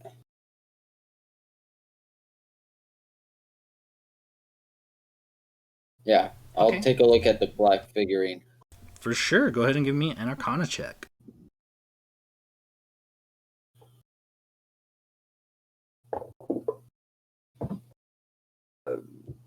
Another nat 20 for 28. Okay, I'm gonna give you the whole spiel on a nat 20 because why? You might as well have cast the identify spell and attuned it. So this figurine that you kind of look at, it is a black ebony figurine, and it is an ebony fly. It is what you hold in your hands, Locris, is a figurine of wondrous power, the ebony fly. A figurine of a wondrous power is a statuette of a beast small enough to fit in your pocket. If you use an action to speak the command word and throw the figurine to a point on the ground within 60 feet of you, the figurine becomes a living creature. If the space where the creature would appear is occupied by other creatures or objects, or if there isn't enough space for the creature, the figurine does not become a creature. The creature is friendly to you and your companions. It understands your languages and obeys your spoken commands. If you issue no commands, the creature defends itself but takes no other actions. The creature exists for a duration specific to each figurine. At the end of the duration, a creature reverts to its figurine form. It reverts to a figurine early if it drops to 0 hit points, or if you use an action to speak the command word again while touching it. When the creature becomes a figurine again, its property can't be used again until a certain amount of time has passed, as specified in the figurine's description. So, this particular figurine, this ebony statuette, is the carved likeness of a horsefly. It can become a giant fly for up to 12 hours and can be ridden as a mount. Once it has been used, it can't be used again until 2 days have passed.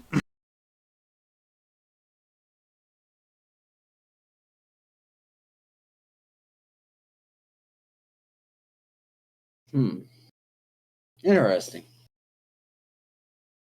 So you might have to look it up, but it's page 169 of the DMG, and the figurine you have is the ebony fly. If you need more specifics on that, but I bet D&D Beyond's got some specs on it if you really tried. Somewhere on the internet, it's there.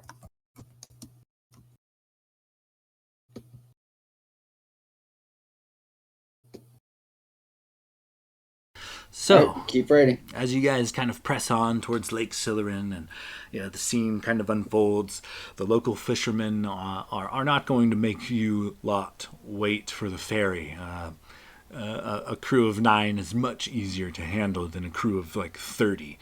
And the fishermen end their fishing early and escort you guys across the lake. As you guys kind of arrive, a bit of mist kind of lingers over the dock district, and as you guys are kind of showing up, people aren't really expecting you, but there are a couple of like lookouts, and they kind of get excited. Word spreads before you guys even make it to the docks, and it's a few people shouting and hollering, "Hey, they're coming in! They're coming in! Go fetch the master! Go check it out!" And people are taking off and come kind of to greet you guys. You guys see by the time you make it to the dock, a small crowd is forming, and as you guys kind of disembark, the joyful look on everyone's face kind of turns to like a scowl as many loved ones look on, not seeing their loved ones return with you, and they look defeated almost. Tears kind of well up. Several maidens kind of fall into one another, weeping, and yeah, you guys kind of are feeling the hero's welcome as they are excited that you have returned and you've done the country a great service by slaying this great white worm. But at the same time, over 30 of you left, and only 9 of you returned. And it is kind of a happy, sad mixture. But you are greeted by the guard, who, they move straight to Captain Loreless, who kind of waves them off. But he's currently, not in the best shape. He waves them off, but he then turns to the party and says, I believe we should go straight to the council chambers in Inner Silurin. Do you agree? Yeah, sure. Let's get that over with. Tutu says nothing, but does not follow the party. He says nothing. He doesn't give you guys any goodbye. He doesn't say anything to you, but he leaves. He walks towards the direction of his club, clearly uninterested. Yeah, we'll just tell him he wasn't there. As you guys kind of make your way into this, my PHB here. As you guys make your way into Silurin proper, heads turn, and you are followed by the whispers and murmurs of the many high elven nobles, aristocrats, and dignitaries.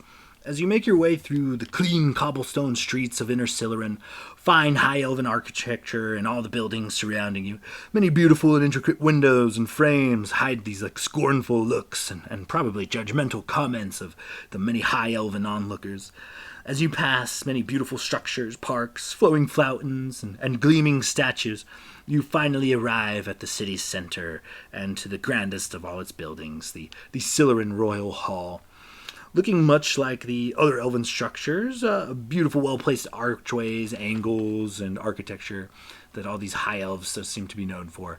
But more on a grander scale, this building dwarfs all the others in the city by several stories.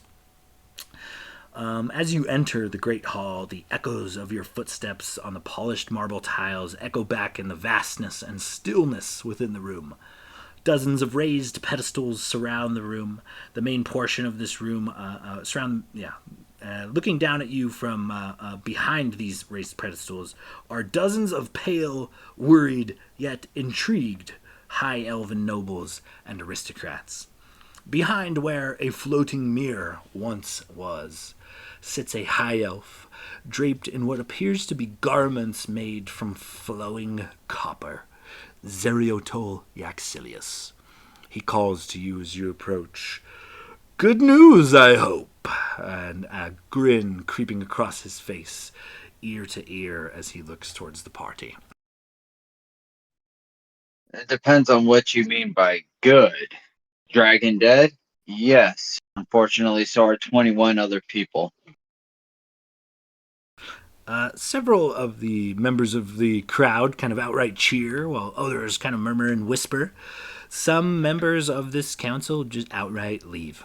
The crowd still seeming to have mixed feelings on the mortal races, but more seem to be outspoken about equality than ever seen before at this point.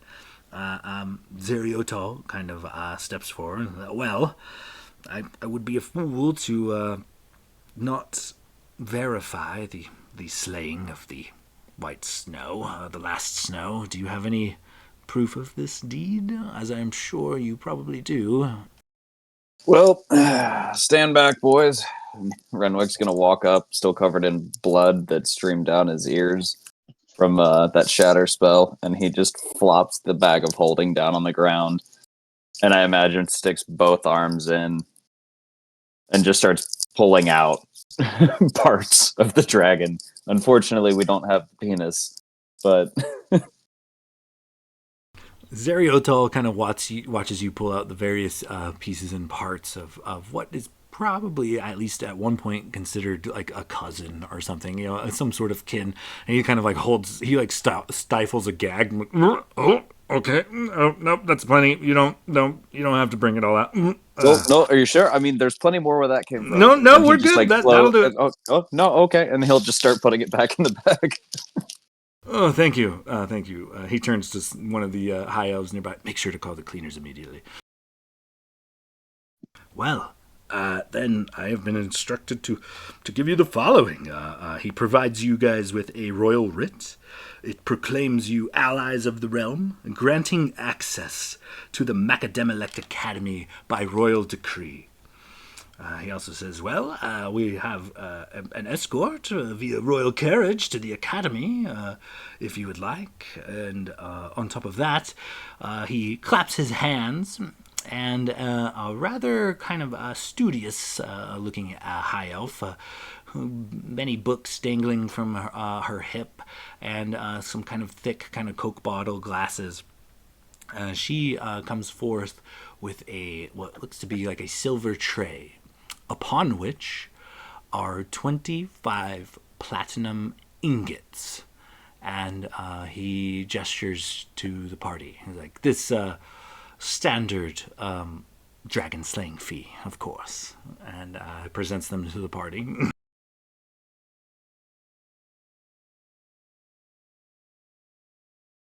How much do these ingots break down to? Each ingot is worth roughly 10 platinum coins. Okay, so it's basically 250 platinum once we get it smelted and pressed. Correct. Well, everybody takes That's 5 ingots. not a bad fee. Could be worse. We've had better, but guess you guys might be a little stingy. It was an ancient white dragon, but Go ahead and 50 platinum. Go ahead and give me a persuasion check.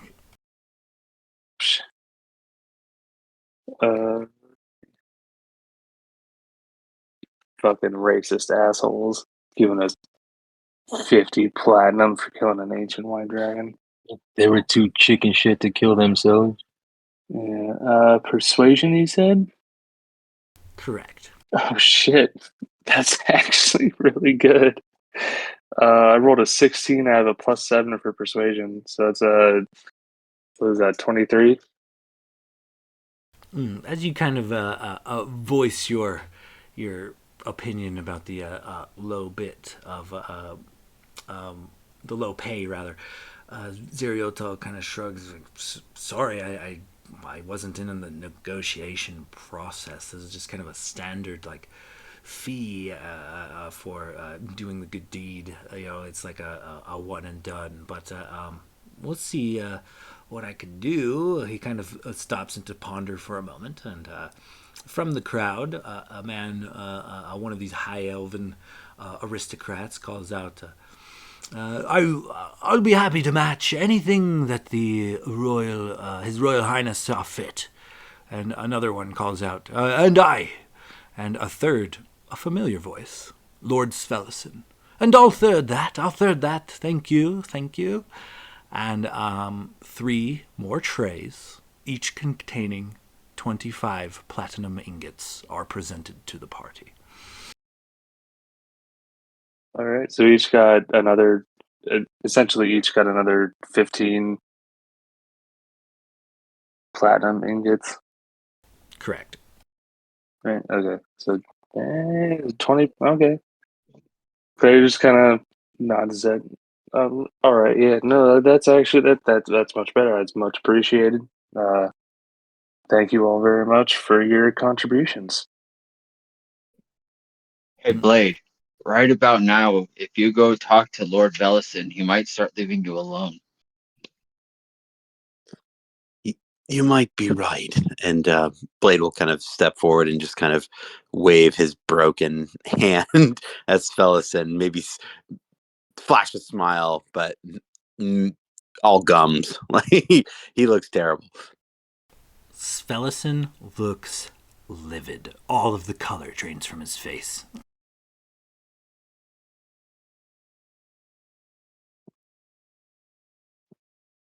Yeah, and that I wish I could say the dragon did that.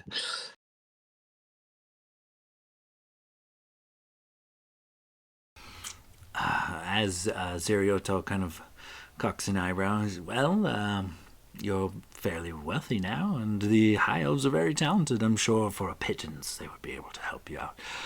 I must deliver the news to His Royal Majesty immediately, as looks like my contracts with this particular material plane are done and over with. So, thank you very much, Sands of Justice. I'm surprised at your efficiency of taking down such a powerful beast. Should we, and by we I mean as a representative of the realm of dragons, should we need your services in the future, are you possibly partial to a future job or two? Can I depend on you in the future? Should anything come your way? If you use this amount as a down payment, we'll consider it for the next job. Duly noted. My people are substantially wealthier than elves. Ah, thank you very much. And with that, he turns on his heel, waves his hand, and he creates almost like a dimension door type of situation. A big purple opening, just kind of arcane magic, just opens up, and he steps through it, and it seems to swallow him, and he is gone. The elves kind of murmur, but they all conclude, some of them tipping their hat or raising their glass to the party. And the crowd begins to disperse. And Lord Svelison immediately darts to the party, straight to Blade. What has happened? What? This dragon has done this to you? Oh, well, you're not fit to write a ballad about what is potentially one of the greatest experiences in the realm. We must fix this, Blade Silverstring. Oh, my lord. I wish I must be honest with you, as you've been honest with me, but I must say that a dragon itself did not do this to me, but in the pursuit of maybe my musical endeavors, this has happened to me. A relic from this dragon. There was a emerald flute that had some sort of magical properties to it, and it had, well, let's just say it backfired and injured me, mostly, but also my teammates. But it seems for now I am disfigured a little bit. Kind of puts up his broken hand. I apologize. I probably won't be able to play the lute for some time. Oh, do not worry. I would wait 100 years to hear hear you strum those strings and the melodies of your voice once again. But alas, I will do what I can. When you are ready, go to the temple here in the city of Siluran, the Corellian Larthian. I will put a substantial deposit down to have your at least your fingers and features restored, if that is even possible.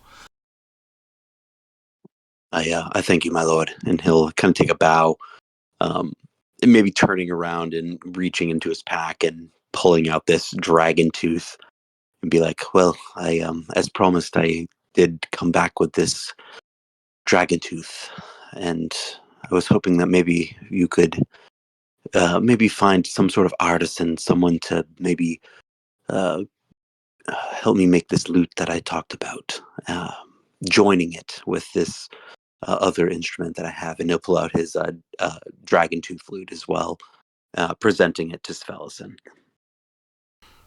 Certainly, it may take a bit of time, but give me a week, maybe a week and a couple of days. But I will have this commissioned by some of the finest artisans I am able to employ. Thank you, Svelison, and take your time with it. I want an instrument is a tool, and I want this to be one of the most prestigious tools I've owned and have in my kit. So make sure the artisan gets it right, no matter the timing. It could take months, but if it's correct, I'll wait. I will see that I seek out a master of their craft. I assure you, it will be something like the world has never seen before. I must, alas, I have pressing matters back in Ledlitten, so I must be leaving on the morn. But if you have the time, perhaps we will meet up at the club, the Twin Horn Club, for a drink before I depart in the morning.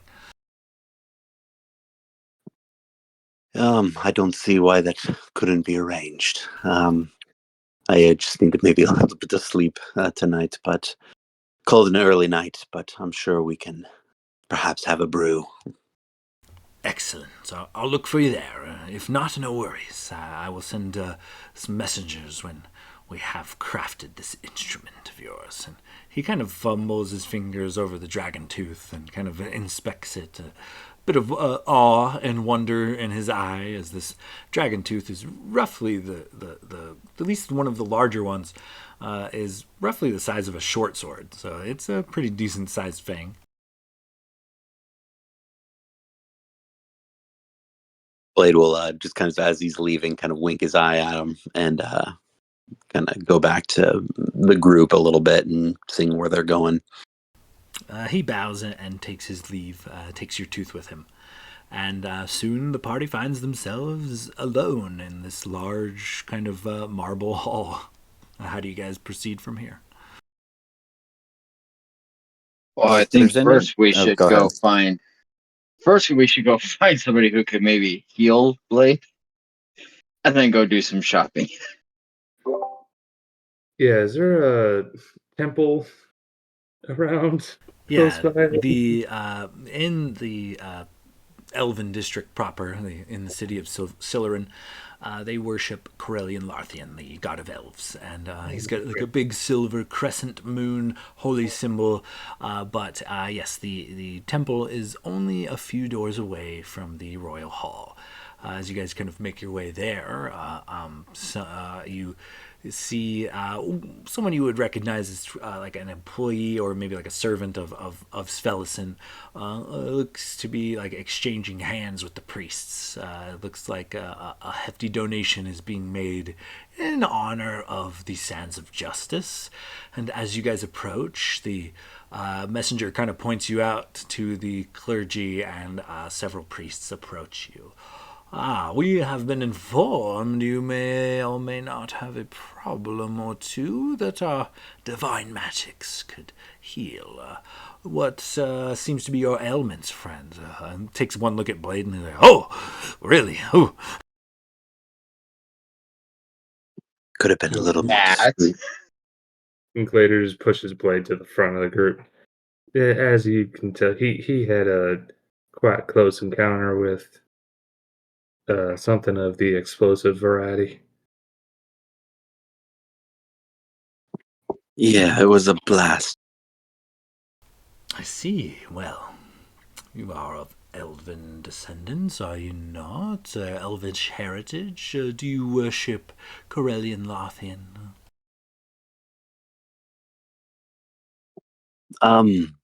Sure. He'll say it like sarcastically, but no, he doesn't. He's not gonna say that, but he's gonna be like, sure. He cocks an eyebrow and says, "Well, excellent. For you need but offer a single prayer as part of a ritual, and I will use the divine magics channeled through me by our Lord's grace, and I will remove the ailments bestowed upon thee. But unfortunately, you must take a knee and offer a prayer to the god of elves." And he kind of awaits your move. Blade will step forward and go to one knee and kind of place his hands over his knee, again, just kind of broken fingers turning the wrong way. Just it's not a good looking. It's not a pleasant sight. And he'll close his eyes and he'll kind of mutter softly, God, I pray to thee with thy grace, restore to me my hands and face. Wow, I like that one. And with that, a burst of divine energy leaps forth from this clergy's hands as his eyes go milky white. And before your very eyes, the snapping and popping of your fingers returning to their normal positions.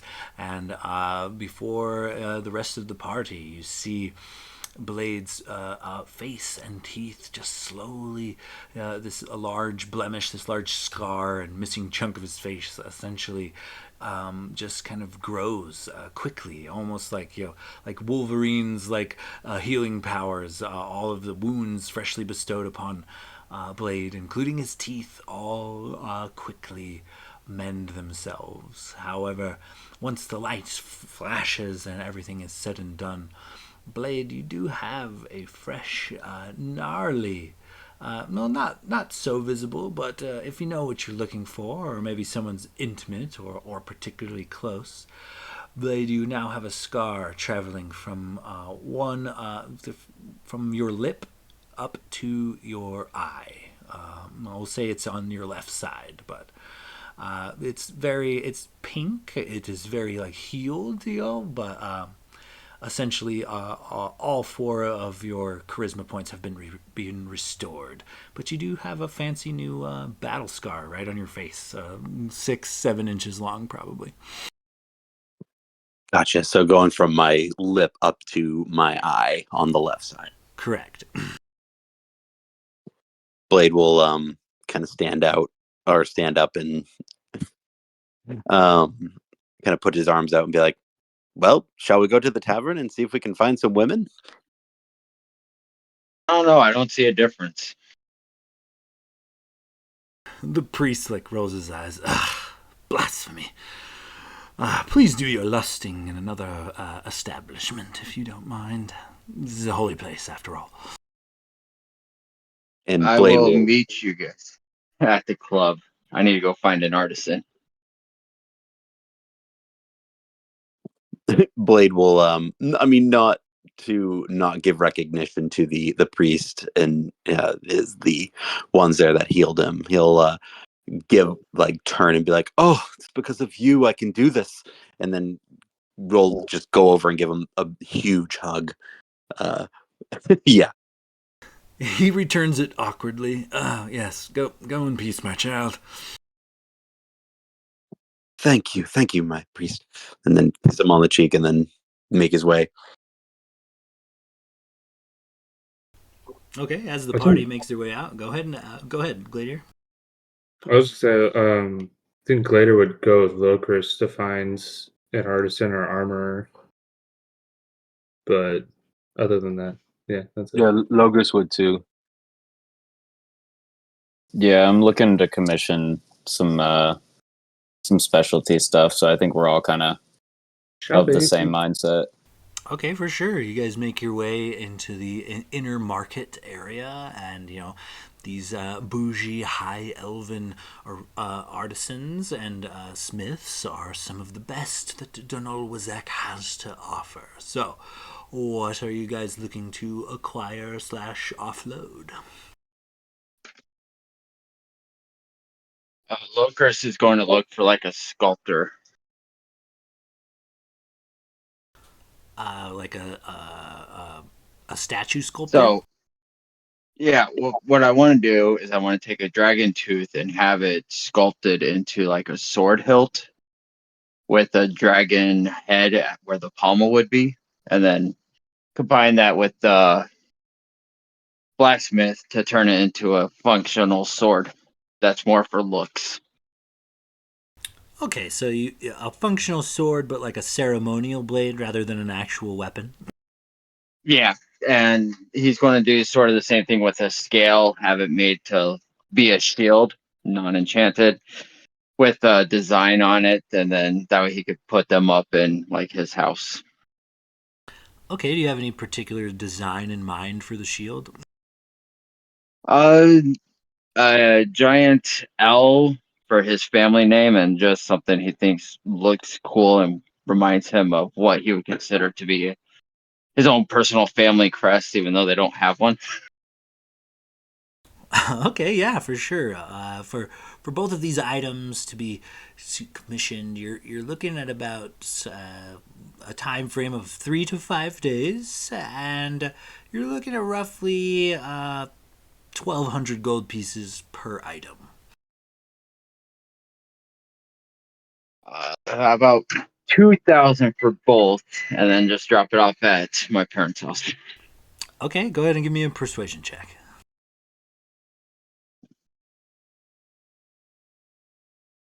Uh, 30-20. He takes your offer. He will have it sent to your parents' house and 2,000 gold. He agrees to the price. Perfect. There goes all my platinum. How many dragon parts? I want to keep track so I know where we stand as we slowly commission items, so we know how much we have left to sell at the end. It was just one tooth, one scale. One tooth and one scale. One regular tooth, not a large tooth. Correct. Because, I mean, it's just going to be for a sword, so it doesn't have to be anything huge. Like a hilt, And like 6 inches, like a regular. So the difference between a regular dragon tooth and the large dragon tooth is a dagger and a short sword. So if you're using a regular dragon tooth, you're getting a ceremonial dagger rather than a ceremonial sword. But if you'd like to use one of the large teeth, then it could definitely be commissioned into a sword.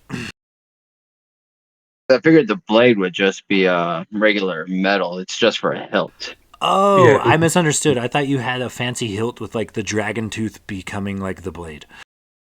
No, it just the hilt itself would be a dragon tooth, and then a regular blade coming off. Oh, in that case, for sure. Yeah, it is roughly the size of a good hilt. So perfect. all right, so you said one large tooth went for blades, loot, one regular tooth for the dagger. What did we get in terms of scales? You said a scale for the other item, right? There was a bunch of scales that kind of fell off that Locris decided to pick up, but essentially, Logos cut up managed to get a huge white ancient dragon hide. It is covered in scales. That's one of the scales I probably broke off. Yeah, I just want to use some of the scales to see if I can commission getting like my shield lined with them. So, but I mean, we have a huge dragon hide, so I'm gonna use like I don't know, like a 3 by 3 foot section of that at most. Okay, and you want to kind of fortify your boulette shield with dragonhide? Yeah. So I just want to see if I can find an armor to see if I can fortify the bullet shields. Even if like nothing extra special comes from it, just kind of like rebuilding that, maybe making it look a little cooler, like with the white dragon scales. Um, but also redo the charges while I'm at it. So when you first made it, it said I had to take it to the blacksmith to be repaired. I can replenish one charge every 24 hour. For it takes 24 hours to do one charge and 250 GP. So I don't know how long we're staying here. Anyway, what do you guys think? Like maybe at least like a day or two? Yeah, I was just thinking a day or two. Okay, so I would tell the armor like, hey, like, you know, we're gonna be around for about 2 days, and I need to get this repaired. Um, can you work on this? Maybe trying to incorporate some of these dragon scales into the shield as well, and see if I can up regain 2 charges on it. So in order to fortify this shield with these dragon scales, I'm gonna have to repair the shield entirely. There's no sense in fortifying it if it's a bit damaged, a bit flimsy in places. So I can do this, and I can do it fast. You give me. How many charges do you have that you need replenished there, Gladier? I only have 1 charge left, and I think there's 10. So Ah, I haven't gotten repaired once since I've gotten it at like level 5. the master craftsmanship of these high elves can accelerate the process a bit, but you're gonna have to pay to have all of the charges replenished before it can be fortified and proper.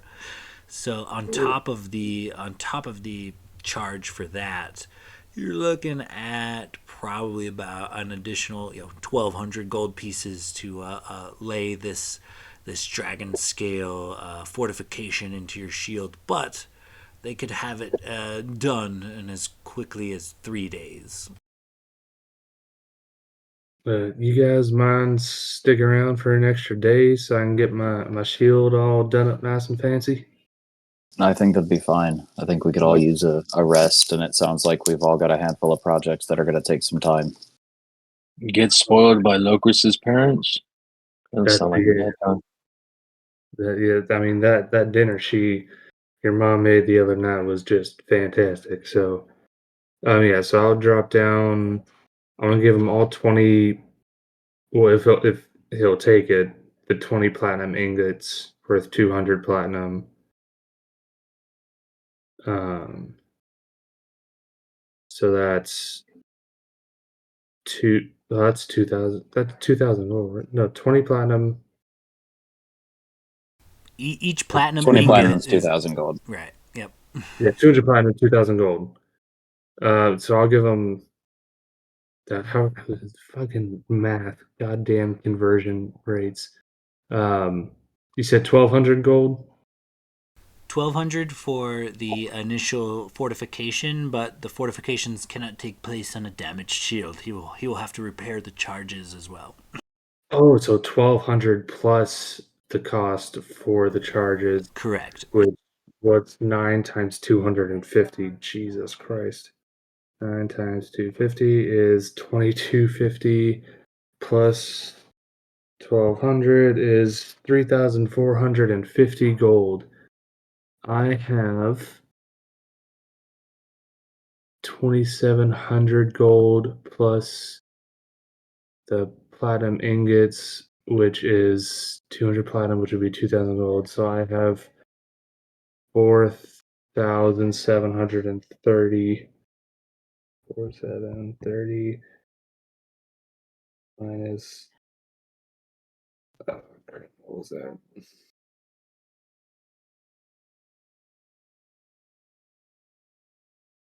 Sorry, math.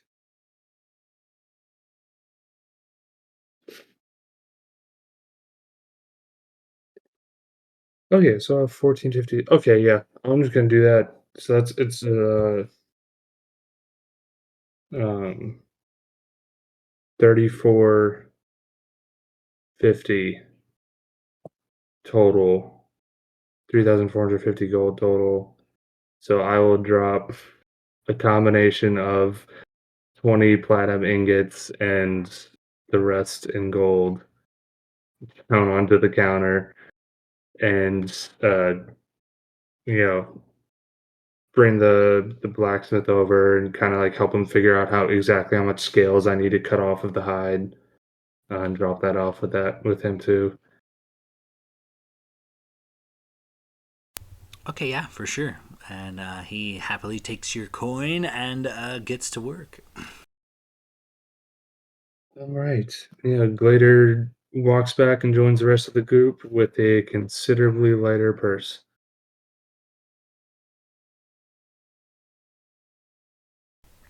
All right. right. And what is next up in the marketplace?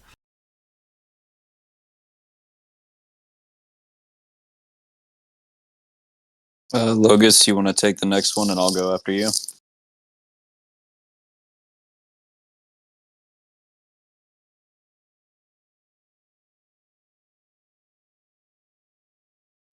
Yeah. Sorry, just dealing with my dog. Okay. Um. Yeah, I was actually looking to try to get that. See if I could find maybe someone who works on bows to try to use one of those dragon wing bones to um turn it into like a dragon bow. Okay, so my question to you is, are you just looking for a simple martial weapon, or do you want it also enchanted?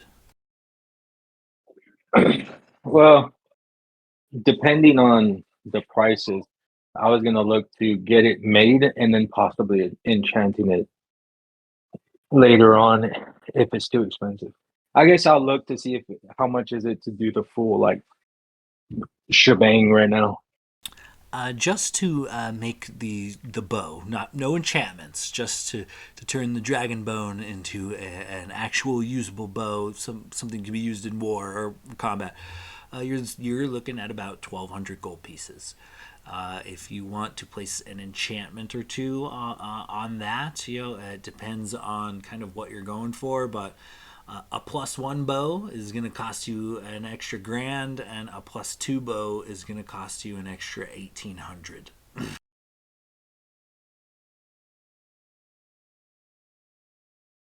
Okay. Well So if you then, want a +2 bow, you're looking at 3 grand total, and a roughly 3 days worth of downtime. okay. Okay, I will 100%. I'll do that. +2 dragon bone bow sounds dope as hell. So I'll do that. Okay, yeah, even 3 grand. Got it. And I believe that brings us down to Renwick. All right. So, for sake of brevity, I'm just gonna tell you what I had in mind and see if it's possible. Um, I have Polaris, my +1 rapier, and then I have the +1 hand crossbow of Yandala. I was hoping to find a way to upgrade my rapier and maybe infuse it with something from the dragon, hence trying to get like the ventricles or the heartstrings, maybe for like a crossbow string, or to infuse in maybe the hilt or something. But ideally, I'd like to upgrade that, and if not the rapier, then maybe the crossbow. But I want to try to infuse it somehow with these dragon parts. Um, but I'll let you try to work that out. Whatever you're thinking is possible, I guess. So, if you want to kind of infuse it, you say infuse. Are you looking for a superior to hit and damage bonus, or are you looking for an effect of some kind? Well, it's a current +1. Ideally, it would be pretty sick to upgrade it to a +2. And if there is a way to maybe enchant it or infuse it with like some sort of maybe cold damage, since it's an ice dragon, if that's possible, I don't know what the options would entail. Well, you're looking at about in either case, you're looking at about, we'll call it an even 1,200 gold pieces as well. Um, to upgrade the item from a +1 to a +2. However, if you would like using like some of the dragon components and whatnot, you would be able to incorporate potentially like a cold resistance as well, but that would cost you like an additional 1,200 gold pieces. Would it be a cold resistance on a like the weapon would give me cold resistance, or would I be able to like work it out to like apply cold damage, like a D6 or something of cold damage to the rapier? Is that possible? Adding an extra hit die to the weapon is possible, but you're looking at an additional couple of grand there, easily. Probably along the lines. We'll call it 2,200 additional coin, and you could put a similar enchantment as Gladier's Kopesh. You will give the attacked enemy once per round a DC, Constitution saving throw, and should they fail, you would deal additional damage. Yes, I would like to do that. So you said it would be. I worked that out to 3,600 for a +2 with the cold damage applied. Correct, because you already have it semi-enchanted. It's already a +1, so 1,200 to hit +2, and an additional 2 for the cold damage enchantment. Sick. Yeah, I will definitely do that. Renwick will look up and just say, "You're saying you can't do any better than that for the cost for the heroes of Siller," and kind of give him like a wry grin and see if he can't talk him down just a hair. Okay, yeah. Give me a persuasion check. I always think my persuasion's better than it is. Nope, off the table. That's a 14. With a 14, he kind of bats his head back and forth. I mean, all right. I'm cutting my profits out of it just a smidge, but don't tell anybody I did that for you. He brings the price down, but only a smidge. You can knock about 150 gold pieces off the price. All right, sick. So 3450 for a +2 with cold damage once per round on a DC 14 con save. Done deal, sir.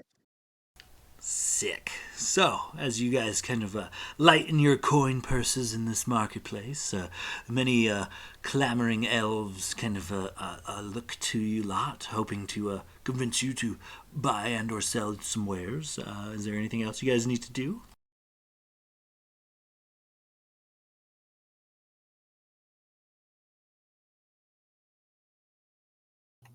Locris would just swing by home and check in with the parents. Oh yeah, I'm definitely going back to see Locris's family.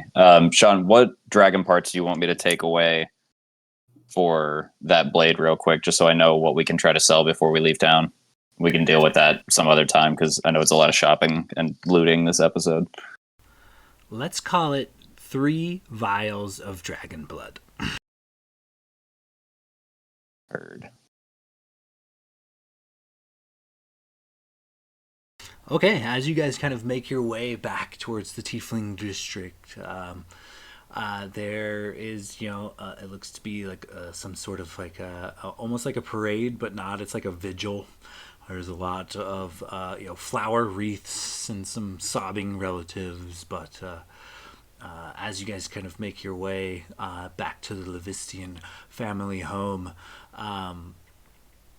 Initiari is like, as soon as she catches sight of you guys, she screams, "Oh my god!" And she takes off running and just kind of peels up and just throws herself into Locris's arms, and gives him like a huge embrace.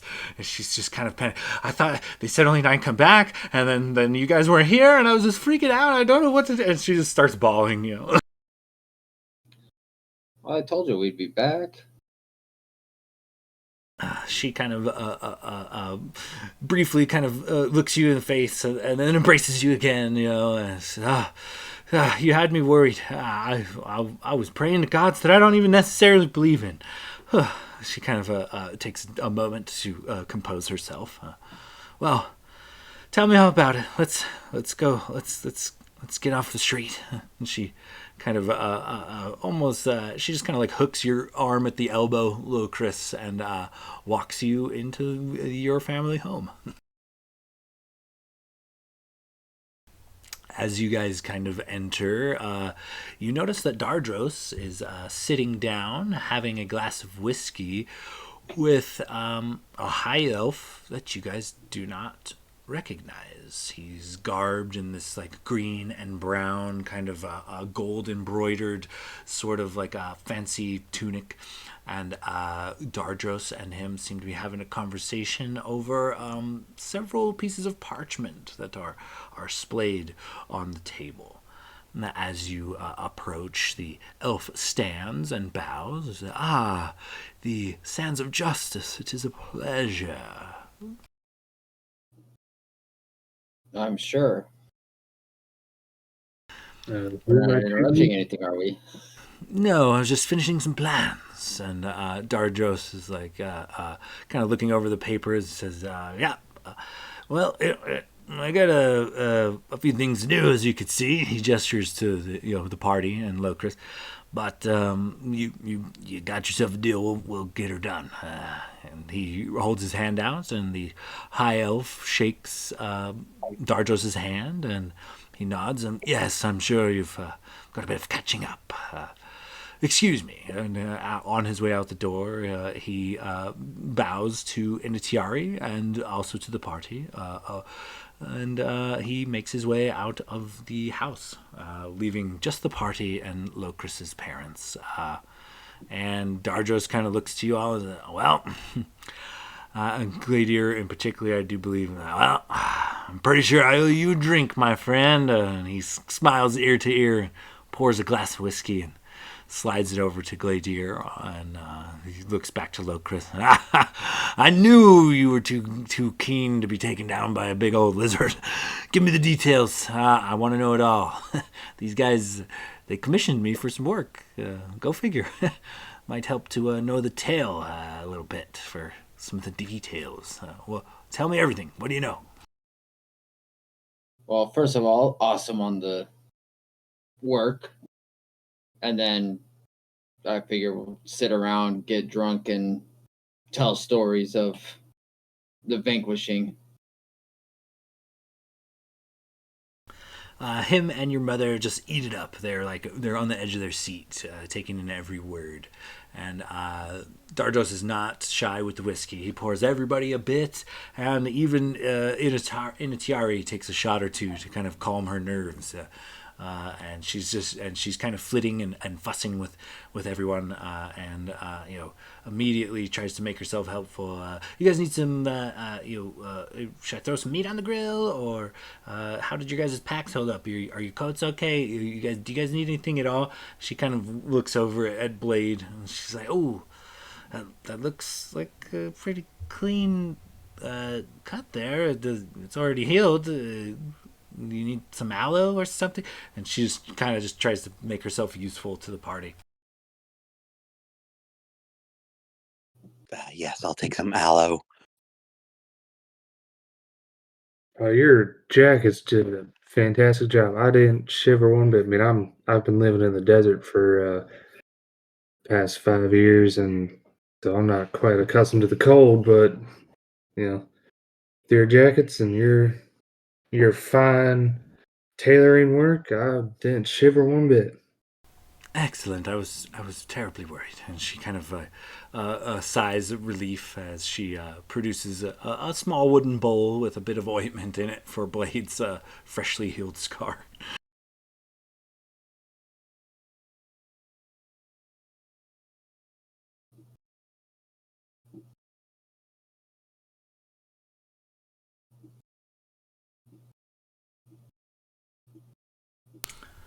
And you guys kind of notice, Dardros kind of is free to show you guys this couple pieces of parchment. It looks like they want to commission a bit of like a memorial, like plaque or statue, or there's several different plans for some various like memorial options, but it looks like the city of Silerin is going to pay Dardros a decent wage to create some sort of like plaque or memorial site of some kind dedicated to those who fell during the dragon attack. You kind of see a few varying details of like statues or gargoyles and things, and various stands and whatnot. Just kind of beyond the scope of the normal handyman. It looks like Dardros is kind of taking a step into like an architect type of a role. But he's happy to share, and he kind of asks the party. I mean, you guys were there, so what do you recommend? What do you think would honor the fallen in the best way? They're commissioning me to do it, but knowing the high elves, there's always a secret motif or their own agenda rather. But they wanted to symbolize the union between the high elves and the mortal races. They want to use it as a symbol of unity, and have commissioned me with creating such a thing. So I would ask you lot, what do you think would be the most appropriate? I did not fight alongside any of these men. I barely knew half the tieflings that went with Tutu, to be honest. But, please, I'm all ears. Well, Blade here probably tells it best, but I think unity is a big point here. I mean, the Royal Guard held off a horde of hundreds of kobolds long enough for the rogues to fight the dragon valiantly and allow us the time we needed to take it down. But my friend here could probably put it more eloquently. We might be able to also have a few materials left over from the dragon itself. I don't want to speak for the group, but if we have stuff left over that we're willing to part with, might make the memorial that much better if you incorporate some of the dragon itself that was slain. Oh, that's a grand idea. Maybe I could get a scale or a tooth, a claw, something. Anything to kind of put on display. You might be onto something. Do we have any scraps of the genitalia?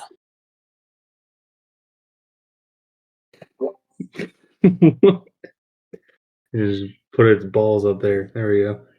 I actually butchered that, but I'm pretty sure some fell into the bag of holding somewhere. Yeah, I mean, we might have some bits and pieces and odds and ends. We've got a couple teeth, actually quite a few large or small teeth left. 3 teeth, a bunch of scales and some hide, and a couple vials of blood. So, and a fucking heart. I suppose they could encase the dragon heart in something, preserve it, really turn that into something fucking awesome. What if they use one of the vials of the blood and mix it in with the paint? So it's painted with the dragon's blood. That's kind of metal, right? That has potential. Later. You see Dardos taking notes.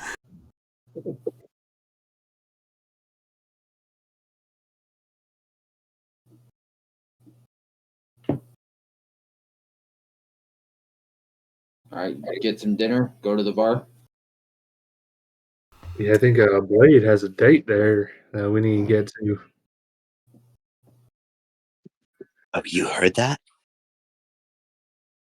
I wasn't eavesdropping or nothing. No, I didn't hear anything. I just assumed because you're just so handsome. You didn't hear shit, Gladiator. You're the least perceptive person I know. You may I have know. said it, guys, but you have the ears of a fox.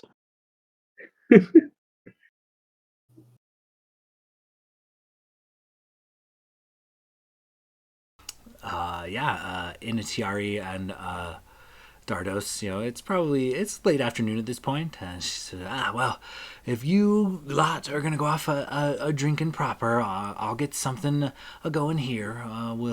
We've got a bit of coin on the advance. We'll get some mutton and some veggies proper roasting. When you return from your revelry, your celebrations, we'll have a good meal proper, and fatten you up just right. And she pokes Renwick in the belly particularly. He giggles like the Pillsbury Doughboy. This one's good for several plates, I know it.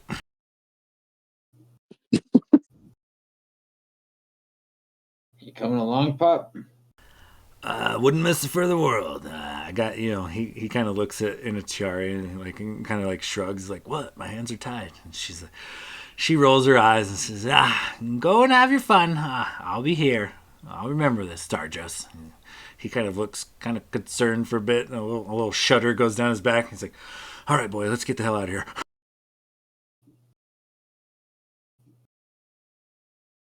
Locris goes to drinking. As you guys make your way down the road into the Tiefling District to the Twin Horn Club, you notice that there is, a bit of almost like a vigil. There are several people hanging flowered wreaths and things on the outside of the club. But as you approach, there are no lights on and the doors are closed. Locris will walk up and smack on the door. No answer. Try the door, see if it's unlocked. It opens easily with a little bit of a creak, and you look into a mostly abandoned bar. No lights are on, but that doesn't bother you with dark vision. You see Tutu sitting alone at the bar, drinking by himself. As you guys kind of open and enter, he doesn't look up from his drink. He just shouts, "Get out! We're closed." You guys can hold back, and I'll just walk in and walk towards the bar and grab a drink and make one. He looks up, kind of like he's about to tell somebody off, and sees that it's you. As you kind of go for a drink, he says, that's the garbage booze. Grab the top shelf stuff. He points you in the direction of the more potent, higher-end alcohols. Then I grab a top shelf. You gotta be the most depressed person I've ever seen survive a dragon attack. Yeah, well, what? I've been with these guys for 10, 15 years. I'm glad that everything worked out how it did. We need to take steps forward in Brightwood, but it cost me my guild. Every one of them. I've got a handful of green thorns, kids, people I barely know. It took every lieutenant from me, every rogue that was worth his salt. I got nothing. I'm sitting on a throne in an empty room.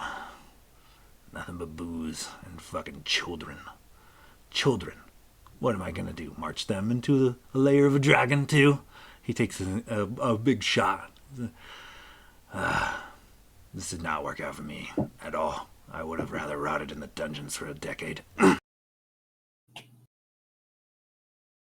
Yeah, well, it's just a chance to rebuild. Unfortunately, I think even among tieflings, your little deal with the vampire probably left a bad taste in everybody's mouth to start with, because it brought the whole attention of the kingdom upon our little quiet community. So it sucks, but you can rebuild or go back and get yourself killed. Nah, I might just pass the torch. Maybe it's somebody else's turn to run things for a while. I think I'm gonna go kill that son of a bitch. He takes another shot. Which son of a bitch? Amorphous. Yeah, well, I'm already headed that way. I mean, you can tag along if you want, or I'll race you to him. You're going to kill that vampire fuck. Yes, we are. We wouldn't even have bothered with the dragon if it didn't get us closer to Amorphous. Well, you say the word, and I'll join you. Well, we'll keep that in mind, but I don't know about you. I know I needed a drink. My friends need a drink. You may not want to open, but how about we let some people in just to commiserate? Yeah, I suppose misery loves company. No, we're not open to the public, but let your friends in. Bar the door after. I'm tired of telling these fucks to get out of here. I don't want to talk about my recently dead friends to their loved ones. It's not a conversation I would like to have ever, but I'm just not ready for it. Too soon. Let's keep the doors locked up. Yeah, it works for me. And Locris will go to the door. All right, guys, you all come in, and then we're going to lock this bitch up and see if we can forget the past few days. Well, thank God my flask was getting empty. Tutu lights like a single candle at the bar and slides it, about arm's distance away from him. But that's all the effort he makes into accommodating you guys. He just gestures to the bar. There's several kegs of ales, spiced wines, and various bottles of hard liquor. He just gestures to help yourself, and he kind of stews in his thought, occasionally taking a shot and rolling a bit of a cigarette here or there and puffing upon it, but he's kind of despondent and idle and just kind of off in his own mind. Is Loker still behind the bar? Sure. Renwick will just walk up to the bar and sit down, look at you, kind of nod, and he'll say, well, if you're having the good stuff, I'll take a pour for me. And he'll gesture over to the empty chair next to him, and he'll just say, and a pour for all of our friends that we lost today. Kind of as like in solidarity, like leave a drink on the bar for the fallen comrades as we're drinking to remember and also to forget. And I pour those drinks. Tutu kind of smirks. He's like, I like that. He takes another shot himself. Claire's gonna start walking around lighting all like every candle and torch, and if there's like a fire pit, just start trying to liven the place up a bit so Tutu's not sitting in the dark in his misery. Okay, yeah, for sure. You take the time to. There's several sconces and things just kind of chilling. It takes only a moment to light the place up proper.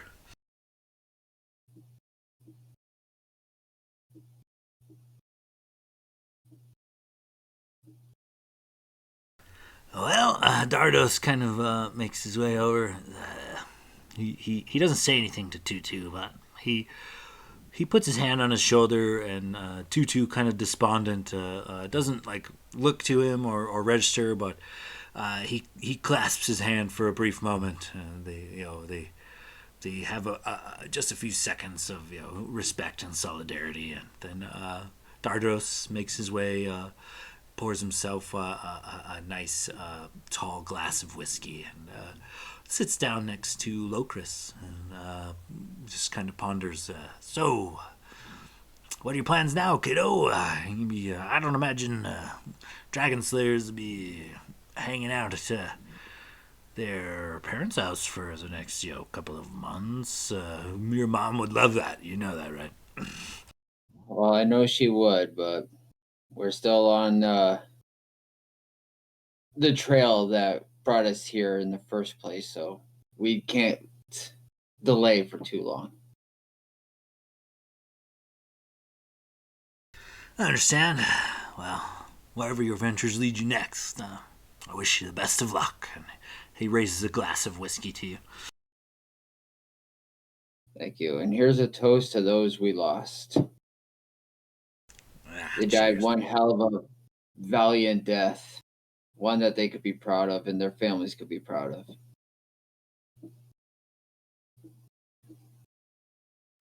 He cheers you and takes a big swallow of whiskey. Says, that's the good stuff. Ooh, that burns good. Well, you You come upon anything super fancy there? Or you get anything good out of the horde? Oh, a couple weapons, few knickknacks, exploding fuck up your face flutes. I was wondering what happened to his face. He looks at Blade. Yeah, he got tired of being handsome and decided to do something about it. I don't know. He's still kind of pretty handsome. I mean, look at him. Now he's got a bit of a bad boy vibe going with the whole face scar and whatnot. Just when you think he can't get any more attractive. I mean, fuck us, right?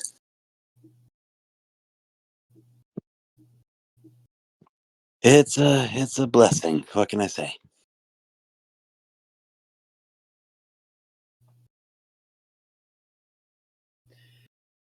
I also have a special sword and shield being crafted that I want hung up over the fireplace.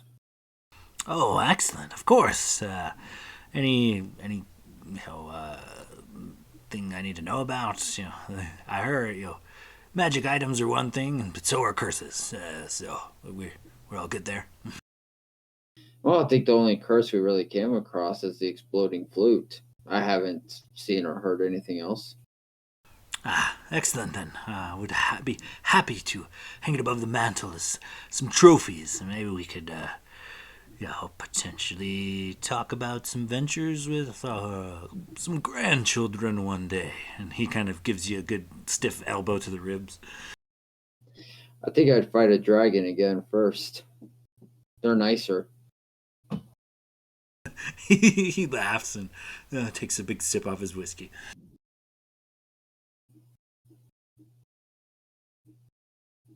And Yellow Chris would just sit there and drink for a bit and relax after their adventure. All right, so as Locris and Dardos are kind of chatting and sipping on their whiskey, is there anything in particular the party would like to do?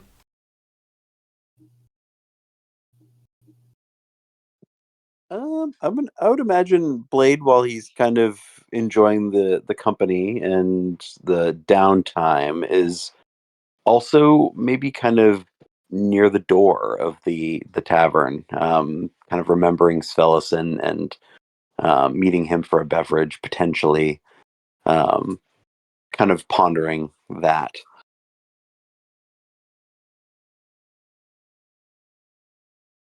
Yeah, I mean, after a bit of time goes by, roughly an hour or so, you guys are kind of hanging out and drinking.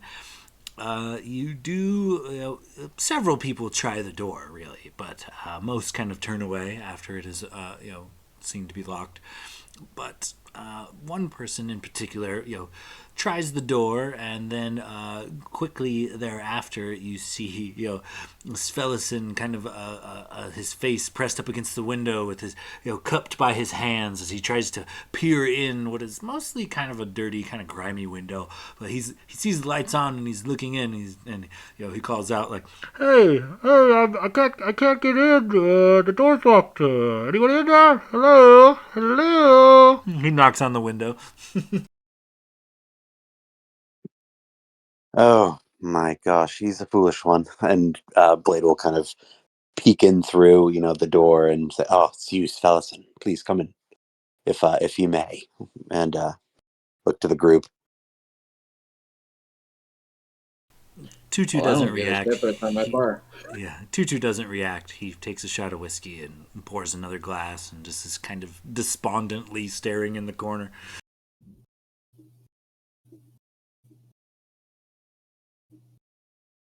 We're having a little bit of a get together here, just kind of talking about our day and what's gone on with it, our rewards and lootings, and the great haul from this rare beast that we've slain today. But we're just kind of thanking our the ones that were with us and may not have made it, you know, through this journey. There's only 9 of us left out of the 30. Yes, I heard it. It is like a tale that is being spun by the bards as we speak. They talk of a brave 31 venturing forth, but only a 9 returning home, and various mixtures of tales and poems are all the rage currently spinning through the city like wildfire. The brave 31 and the 9 that survived. Incredible tales already, and I'm sure all true, none embellished whatsoever. He kind of takes gauge of the room and kind of sees, Tutu being upset and the kind of like solemn revelry, and he says, "Well, I was expecting a bit of a crowd, but more lively. Perhaps now's not the time for a musical celebration." He cocks an eyebrow and stares at you. Oh, Philipson, you're always one to just want to see me. But today is, I think, a day that we should take in remembrance of those that have fallen. And um, while I will sing tales and songs of our victory, I think, is a good time to just uh, take the time to really sit and think about what has happened in the lives that were lost today. Well, Plus, I'm getting used to these new fingers, and he kind of puts up his fingers, trying to be a little more dexterous with them, but maybe he's still a little slow to the move. well, alas, I'm sure your musical genius will be worth waiting for. Ah, should I? He kind of wanders over to the bar and sets a coin on it and looks kind of back and forth to see if there's a bartender.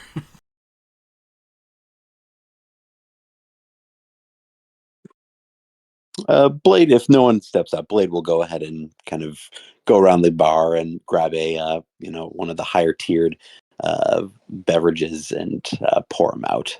A hefty pour. Ah, thank you. I'm quite parched. And he takes a big swallow of this top shelf liqueur. I'll have you know that your instrument will be commissioned in Ledliton, and then I will have it sent to you. I had someone very excited about the possibility of a new musical instrument volunteer their services, and a master of their trade too. Quite easily done. Much easier than I suspected. Oh, I'm looking forward to it. That lute served me greatly, and um, I'm looking forward to the next kind of its evolution to the next stage of my life and my professional career. Um, and I wanted to thank you again for the help with the priests there and restoring this. And kind of points to his face. Oh, absolutely. I couldn't bear the thought of you not being able to perform. It literally gave me a bit of a panic attack. It's too great of a talent to be stolen from this world by a shitty curse of some ancient lizard. Well, I can't exactly blame the lizard on this one. It was my own doing with this my own curiosity and wanting to know uh, the limits of this magical device that really backfired, obviously, and it's just a price you pay, but a story to tell, nonetheless. Indeed, and quite a tale it shall weave, I'm sure. The bards just among the city are doing a great job of this tale, and they weren't even there. Everyone knows the first-hand accounts of the bards tend to be the best tales. So, if you don't mind, can I get an inside scoop? What did exactly happen? He kind of leans forward, eager for the details of your venture. Well, it was. I mean, what can I say? We're very good at our job. We've got a very well developed crew and efficient crew, and the uh, the lesser races, uh, believe it or not, can handle themselves quite well. We made quick work of this dragon, although I mean we did have casualties. We did manage to catch it off guard and uh, get, frankly, a little lucky as well with some of the aid of the uh, shops within the town. We were able to procure some nice items to be able to slay this dragon efficiently. And I mean, this my friend over here, Logus, and he kind of points to him. He almost killed the dragon, like right off the bat. I mean, he with his a few shots and flicks of his bow was able to know this dragon, and and it was incredible. I can't even explain it fully.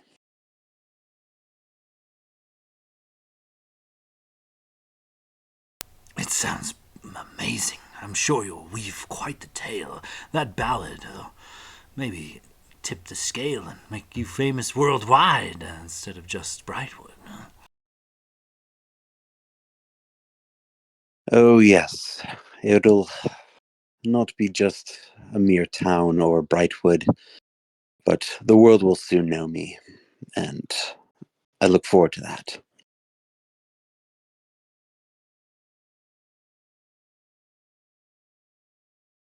Indeed. He holds his glass to you for a cheers.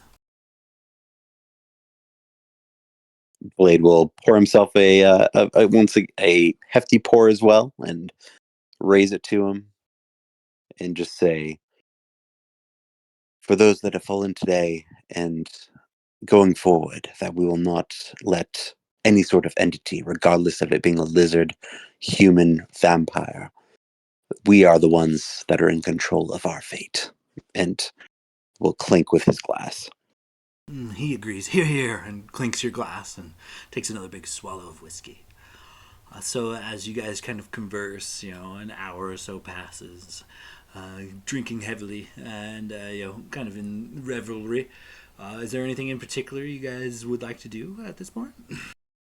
I think Glader's sitting off in the corner having a drink with Logus and just looks at Logus like, hey, do you think Blade and Smellison, whatever his name is, they're good, they're gonna fuck, right?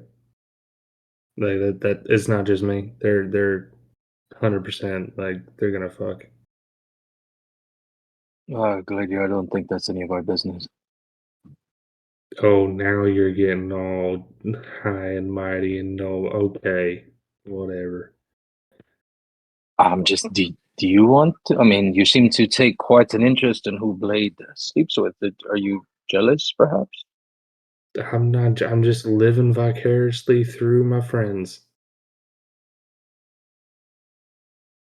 Hmm. Oh, at 100% they're gonna bone. Ah, there it is. Yeah, I knew it.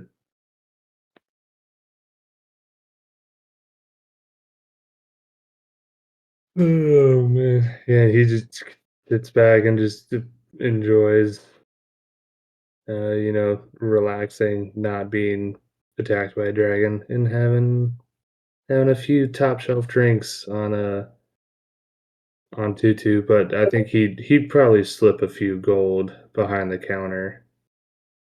Yeah, he'd feel bad drinking all that alcohol for free. Okay, yeah, you could definitely. Tutu is thoroughly not only schmammered, but he didn't give a fuck in the first place. So he's in a weird emotional, super drunk place. Not hard to do. And yeah, he just kind of despondently continues to drink. But yeah, the evening kind of presses on, and you guys have a few beverages on Tutu. Eventually, Tutu gets up very difficultly and staggers a bit. Kind of looks to you lot and says, "Stay or don't. Lock up if you leave." And he walks upstairs to you assume his quarters.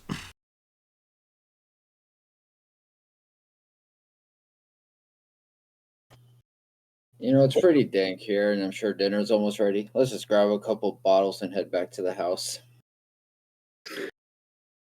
Now that is a great idea. Waiter's gonna drop a couple more gold coins behind the counter, just feeling guilty.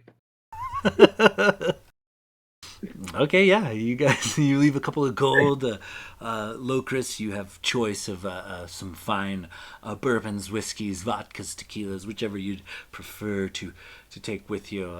And yeah, you guys kind of grab a couple bottles and make your way back to the Levistian family home.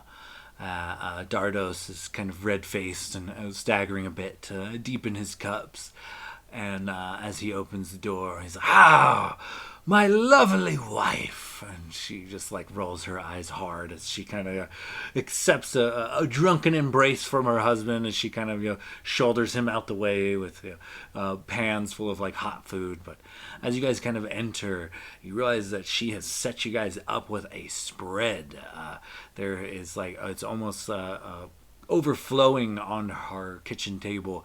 There's fresh baked rolls, there's mutton, there's like some stew of some kind. You see potatoes and carrots and onions all floating around in this stew, and there's various cuts of meats, and she's like set the table almost essentially. Like there's a place for each of you with a plates and some forks and knives and things, and it is just kind of various dinner foods.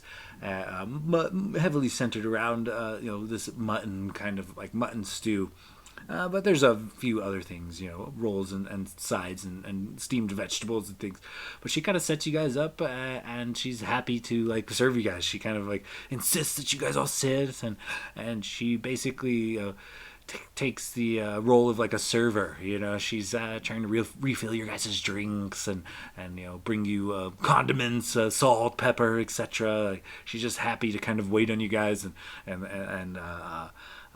kind of engage you guys in some idle chit chat as she goes about doing so. But Dardros wastes no time and begins just shoveling potatoes and mutton in his face as fast as humanly possible, clearly inebriated.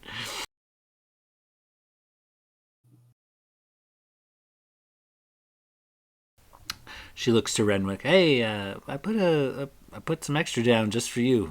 You clean out as much food as someone thrice your size, so don't be shy. Help me out." And she gestures to the food.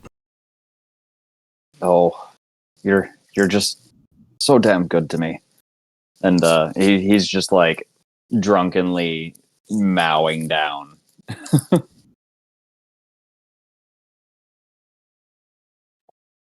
Where did Svelson go when we left the bar? Svelison will probably accompany you guys. He is, chit-chatting with Blade occasionally, and seems to have also developed a fondness for Archie, as he kind of pulls a bit of like you would assume like some like dried nuts or fruits or something. Like why he has that in his pocket, you don't know, but he pulls some out and is constantly trying to like feed Archie, despite him being an owl and not being super into it, but he's trying.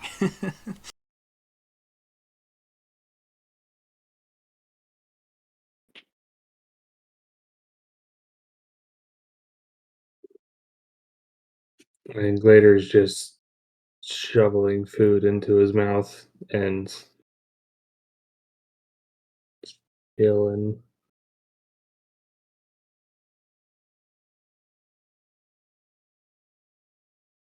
So, Blade, why don't you?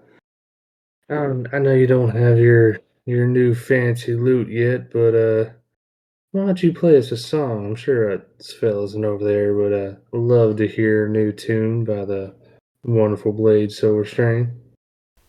As soon as you say this, like Svelison kind of fangirls. He's like, "Oh yes, yes, oh yes, that's a grand idea. What do you say, Blade?"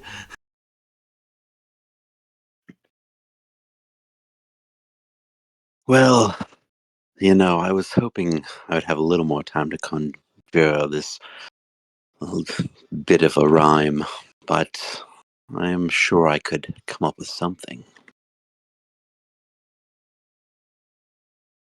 Spellison squeals, kind of like a giddy schoolgirl, and then like he plops down like on the floor near Blade, like crisscross applesauce, sits and folds his legs and gives you his full attention.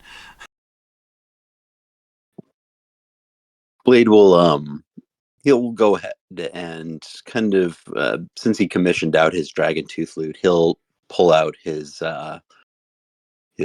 concertina and just kind of slowly start, pressing it and releasing, and just kind of this slow, light.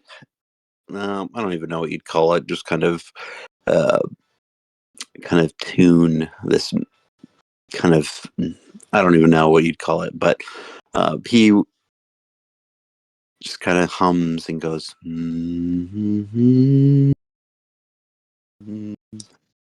In caverns cold the showdown nears. My friends, my comrades, heroes, banish all their fears. The dragon's breath, it was cold, a wintry blast. Yet, my friends, heroes, their strength steadfast. Nice. Go ahead and roll me a performance check.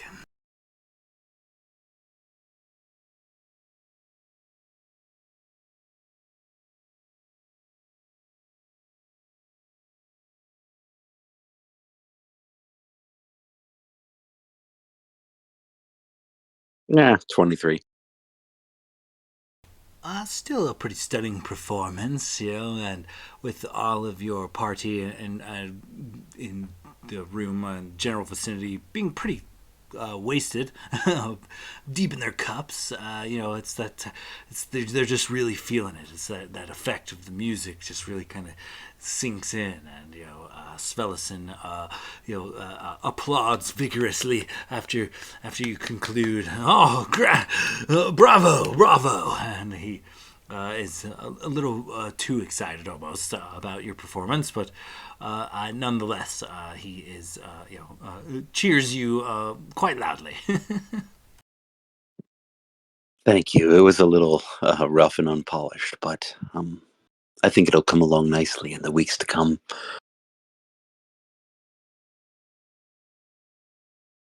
Okay, so as you guys have a few beverages and mow down on this food that's been prepared for you, is there anything you would like to do in particular before claiming a long rest?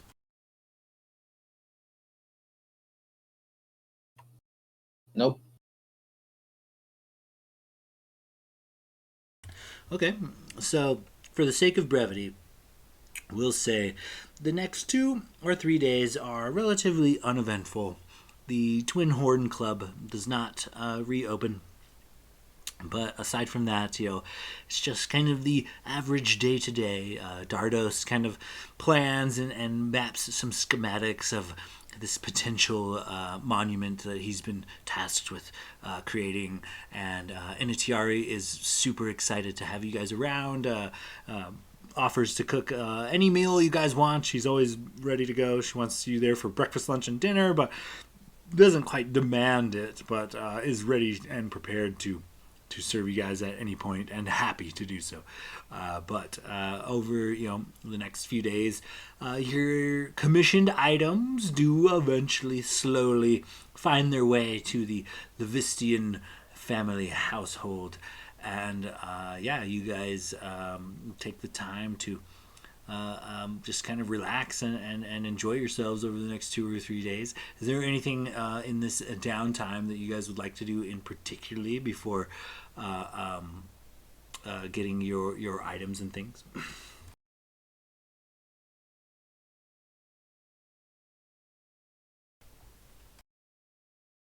I don't think I have anything Look, to do in between. I know the party has a bunch of parts to sell off that are packed in ice that we need to get rid of at some point. But when I get the rapier back, I'm basically just gonna reattune to it and make it my packed weapon whenever that happens. Okay, yeah, for sure, easily done. After 2 or 3 days worth of time, the items you guys commissioned, start coming in. So you guys can re-add all that to your inventory sheets and whatnot. Anything in particular you guys would like to have done in this downtime?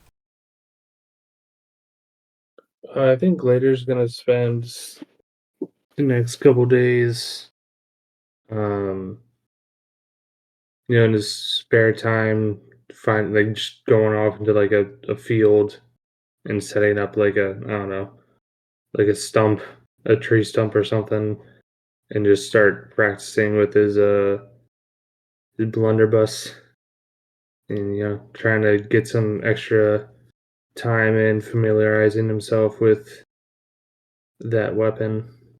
In the course of the next like 2 days. Okay, yeah, Gladiator, you've spent enough time with this weapon, and you have, set up some targets and fired it several times over the next few days. Go ahead and mark off roughly 12. We'll call it 12 shots, 12 pieces of ammo for the blunderbuss. But Fair. you are trading this for. You have now developed a proficiency with the blunderbuss. Yes. Hell yeah. Practice makes perfect, guys.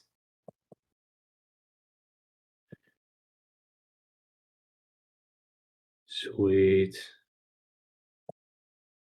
Now I can have a +5 instead of a +1.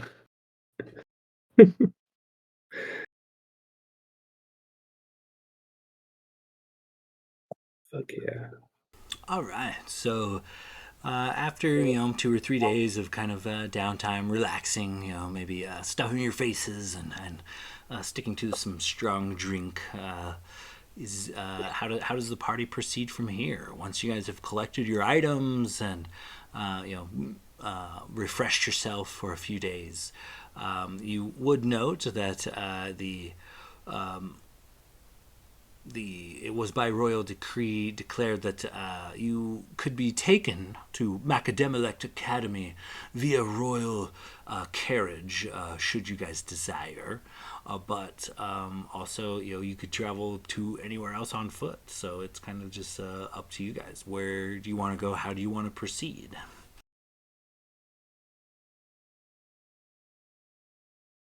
Well, I think it'd be nice to arrive in a royal carriage. After all, how often do you get to ride in a limo?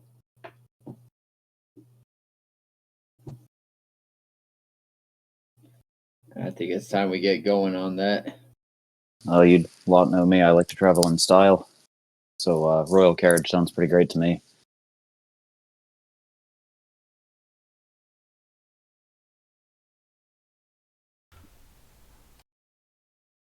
Is everybody ready?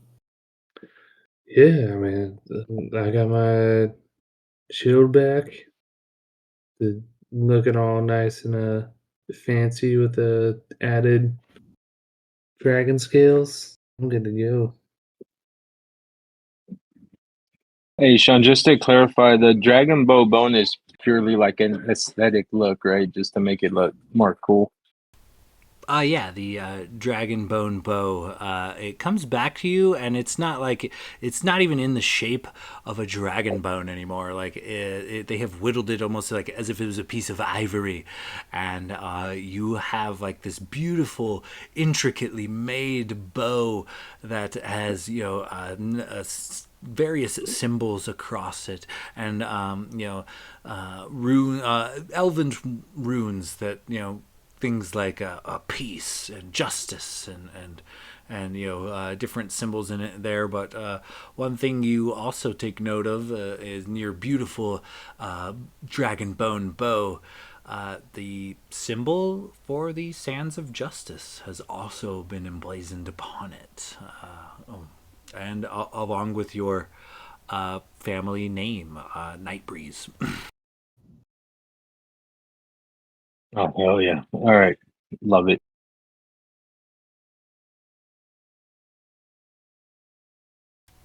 So as you guys kind of wrap up what you need to be doing in and around Silurin, Inatiari and Dardros, obviously, give you guys all, a heartfelt goodbye, inviting you back to their home anytime. And the two of them take particular care to say goodbye to Locris, ensuring him that they'll always be there, and they would love for him to return at any point in any of his adventures. Please come right home. Yeah. Alleviate your mother's stress and give your father something to brag about. Right home once in a while, huh? He kind of slaps you on the shoulder. That I will do. As you guys kind of say your goodbyes, wrapping a few things up, you make your way towards where you presume this royal carriage would be, and it is a grand sight. It looks like the wheels and things that you would particularly see in like a carriage that should be made of wood, look to be made of gold. Like this carriage is like made of this deep, rich colors, but you don't actually see any wood on the exterior. It looks like gold and velvet and silks kind of wove together, and it is pulled by a dozen white horses. And this carriage is looks to comfortably seat, 6 or 8 people or so, at least from the exterior. But when you step inside this carriage, it is actually massive. It is roughly the size of a a car or a truck, but on the interior it is like a camper or even like a bus size. Like you have an exorbitant amount of room. Each of you not only has your own sitting space, but your own like private quarters almost. You have like a small bed, a writing table, and several other various amenities. There's a bar, there's a kitchen, there's an unseen servant that's a little more seen than unseen.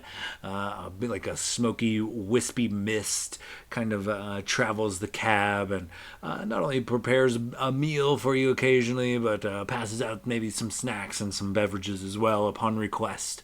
And it is very plush and bougie, full of silks and cottons, and it is definitely everything you would expect a royal carriage to be. And you guys thunder forth and head towards Macadamilect Academy. Now, this venture would normally take 3 or 4 days, but it's a straight shot. They're not going to stop and make camp, and they venture forth, and with their steeds and whatnot, they make a good pace. It'll only take you roughly a day and a half or so to make it to Macadamilect Academy. And as you guys kind of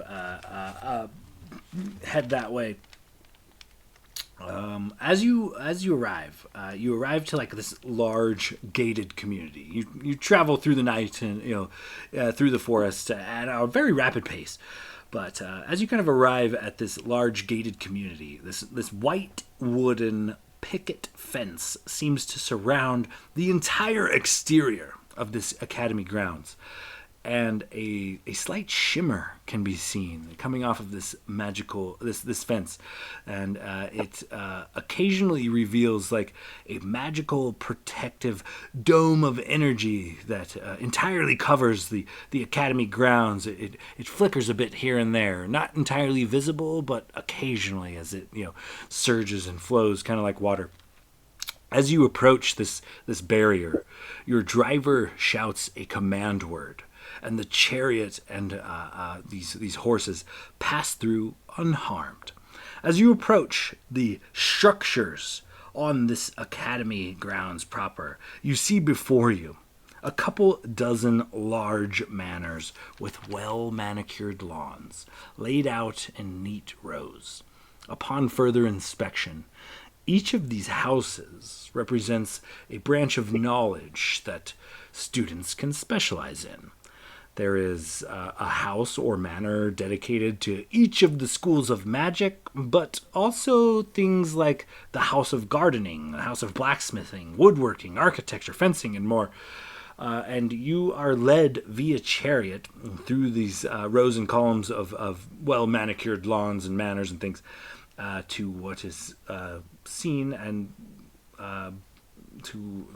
you are led via chariot to the House of History, and upon its front steps are two elven mages draped in purple robes awaiting the party's arrival.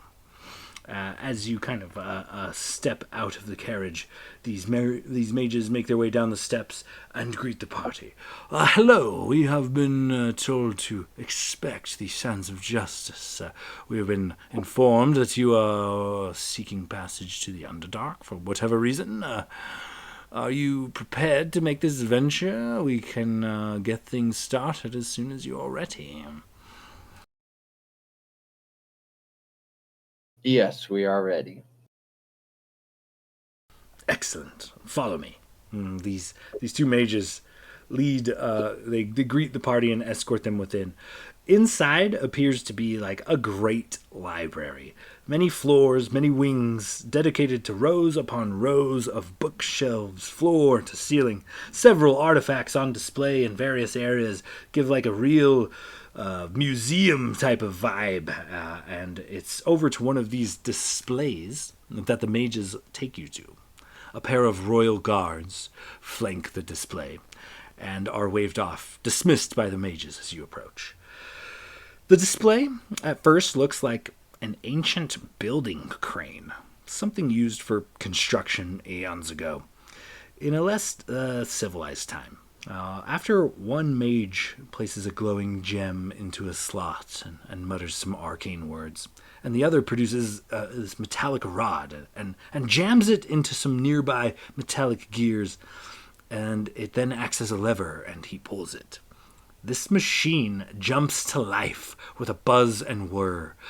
Unseen gems now glow with a blue light, and the machine emanates a low hum. The mages kind of turn to you. Any questions or anything? Are you guys for sure ready to roll down there? I mean, we're fountains of knowledge, but we're definitely not going with you. Is there anything you need prior to getting out of here? What are we looking at going down here? I mean, the Underdark's not a great place. The king, from all the drow rumors, did send a couple of scouting parties down to kind of look, see what they could find. Both parties only partially returned. Reports of bugbears, orcs, hobgoblins came in alongside of that of umberhulks, elementals, and illithid. The Underdark is not a safe place. The environment, the people, the plants, the wildlife, all of which will generally regard you as prey or a threat of some kind and probably try to kill you in one way or another. It is not a safe place, least of all for surface dwellers. Here's the thing. They went down looking for drow, but they really didn't find much. And as far as we know, the drow houses in question, they were ones that were once in power back in the Great War of Elves, 10,000 something years ago.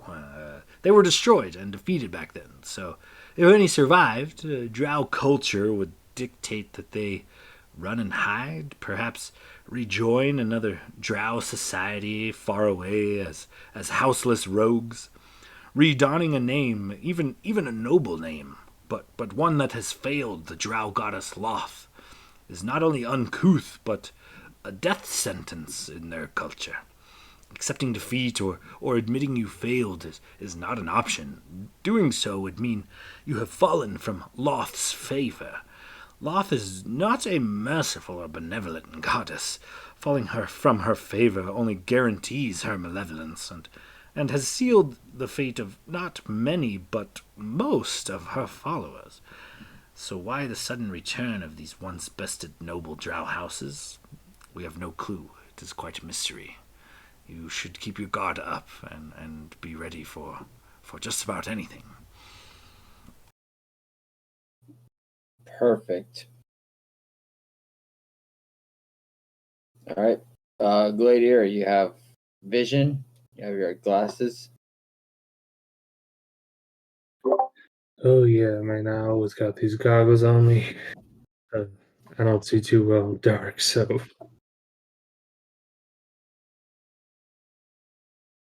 All right. Well, unless somebody has anything to do, grab our nuts and get going.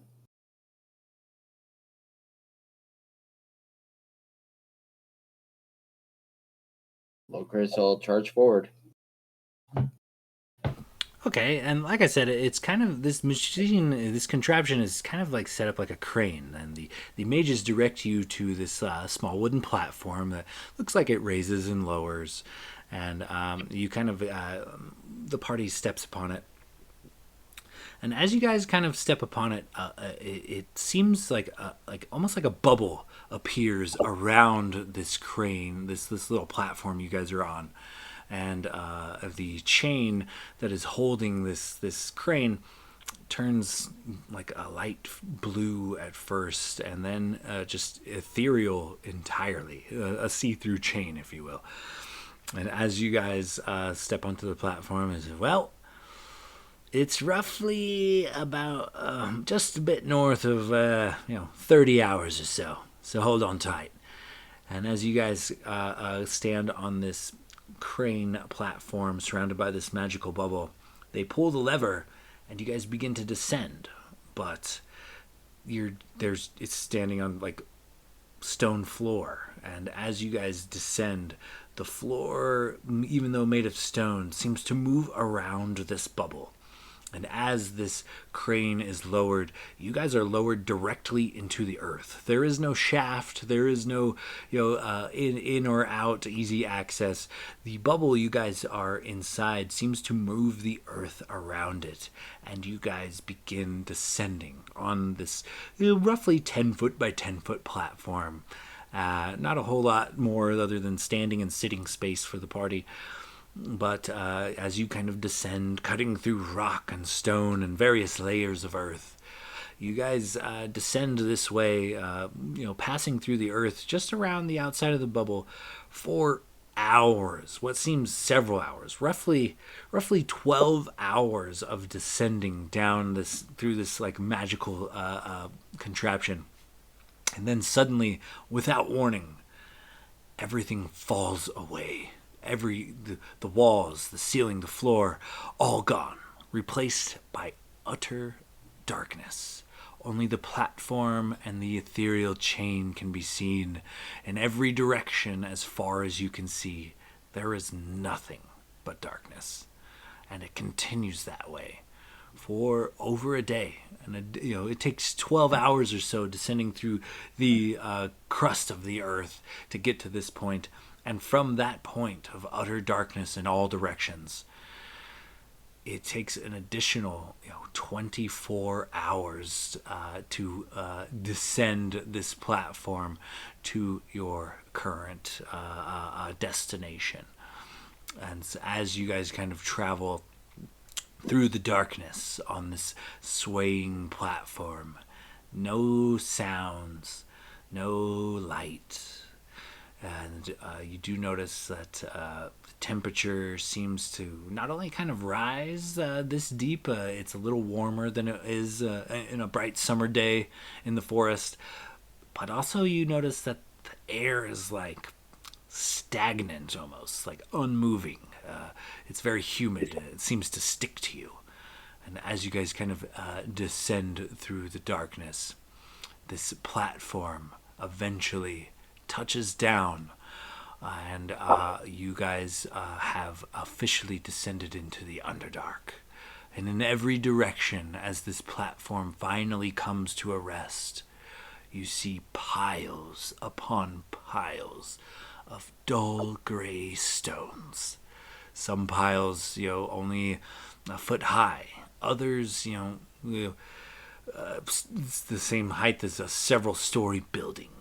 piles upon piles of these gray stones as far as you can see in any direction.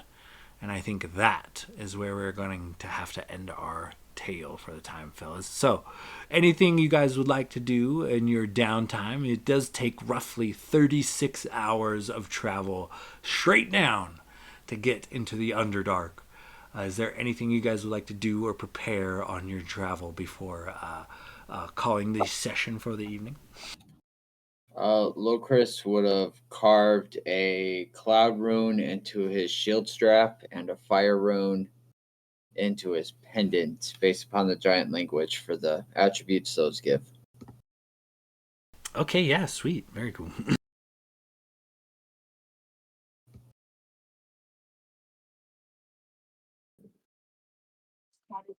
I don't think Logos has anything to prepare. Uh, just be standing there with his fancy pants new bow.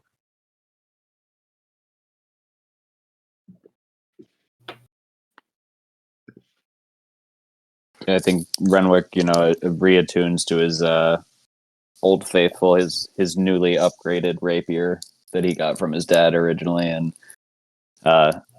in this downtime, in this darkness as we're traveling through here, I'd imagine like his eyes go black and he kind of almost like meditates and communes with his patron, and you see him actually absorb the rapier through his tentacles and into his arm, and then like send it back out into his hand.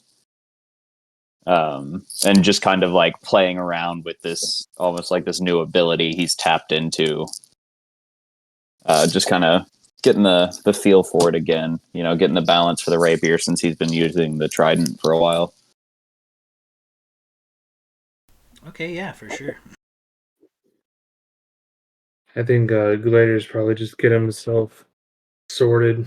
I mean, he's got at this point very just cacophony of not cacophony, but just a ridiculous amount of weapons on his person now.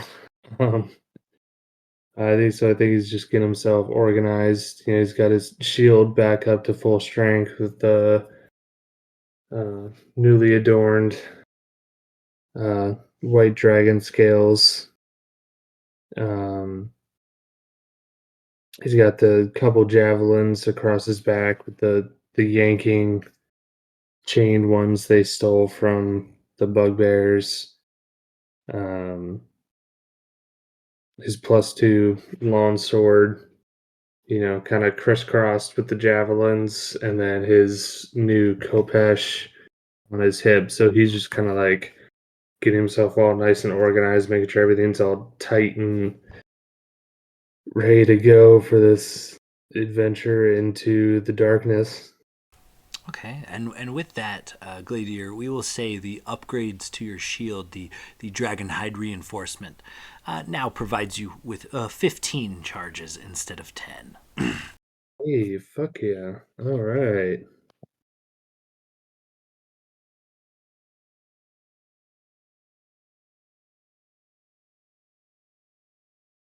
Yeah, I'm so torn whether because like I can use because I have two weapon fighting, so like I can use the shield in one of my swords, or I could use two swords, drop two in AC, and have like 2 + 10 weapon attacks. But well, I also have an extra attack. But yeah, I could attack 3 times or 2 times. Depends on how much AC I want at the moment.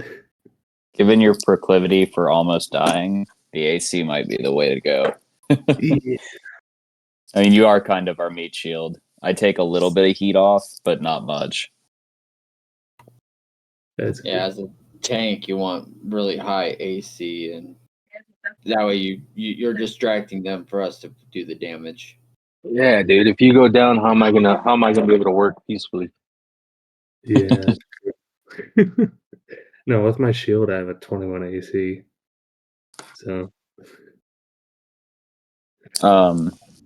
So I didn't want to like bog down the session with more shopping shit because I know that took up a lot of this. I have a list of like the leftover parts we had. Do you guys want to hang on to those and see if they come in handy, or if Sean will allow it? Do you want to just like off screen sell those for whatever we can get for them? The only thing I need is 2 dragon teeth. I want to hold on to those. One for me, one for Tardok. Well, I think. I think we should. I don't know. I think at least we should probably try and ditch the items that are gonna decompose, unless we try and do some sort of preservation of them. Like, I don't know, like retcon buying like vinegar or something and sticking the heart in a jar. Yeah, I mean, we should definitely sell the perishable stuff. So we really just need to decide, like, do we want to just pick a couple things to keep? Most of that stuff is not going to hold up. The only thing that's really going to hold are the bones, the teeth, and the hide. So, like, we need to sell off the dragon blood and the heart and the ventricles. So we have, if Logus takes 2 teeth, why don't we all just take 2 teeth? So we each have a couple just in case. Yeah. That'll leave us 19 teeth to sell, plus 3 large teeth. And yeah, I mean, that's still a fair amount of stuff. Yeah, we can retcon, that dumping whatever you guys wanted to at the market in Silerin prior. So that's the list, Sean, of what we have left to sell after we've all taken our 2 teeth. And that does include subtracting all the stuff we use to like upgrade items and whatnot and commission things.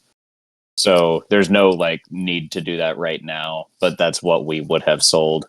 I just didn't want to like tie that up anymore. Okay, yeah, I'll crunch the numbers on some of these and I'll shoot you guys a line in the chat. So we got 19 white dragon teeth, 3 large white dragon teeth, 9 vials of dragon blood, 3 feet of dragon ventricles, 1 pristine white dragon heart, a huge dragon hide, and some white dragon wing bones, a 3-footer and a 5-footer. And that's it, correct? Yes, sir. Everything else we've either used or kept. And we would negotiate. Okay, yeah. I'll crunch some numbers and maybe we could do some rolls through Avray throughout the week and get those set up before next session. Yeah, that sounds great, man. Okay, yeah, cool. As we kind of Awesome. As the platform sets down and the towers and piles of stone all around you, I think that's a good spot to end our session. Sounds good to me. Hell yeah. Man, I was Thanks for putting up with all of our shopping. Oh yeah, for sure. I was so hoping Blade was gonna try to attune to that fucking flute in like a massively public place. Wreck someone. Oh, Oh jeez. god, what if he did it at like Locris's parents' house over dinner or something? Oh man, I was trying real hard not to kill those fuckers, but I would have if you did that. That's horrible. That's terrible. I knew eventually something was going to happen because it was just too good. There was bound to be an item that was just going to explode in our face. I was kind of worried about the black cloak just because black cloak. But I had a case of the fuck it's today, so I was like, let's see what happens. Just tune to that bitch. That's actually a super dope cloak. That cloak's badass. Yeah, seriously. That cloak is one of the coolest items I've ever seen. Oh yeah, I can shoot arrows from the ceiling now and all along the walls. You're already fast as fuck, and now you're Spider-Man. Great. What have I done to myself, you know? You've made me almost unhittable.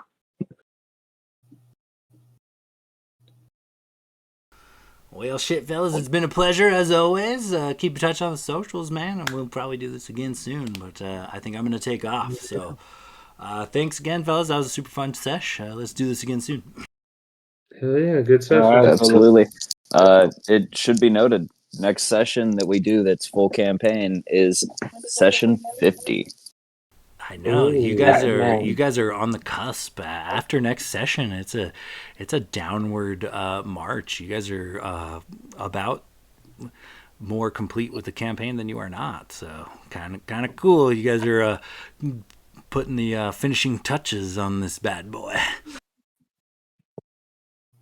Oh, that's kind of sad to think about. See that we're almost done. Yeah. A little bit, but imagine being able to start another campaign where our characters are just living in the world that our new characters are in.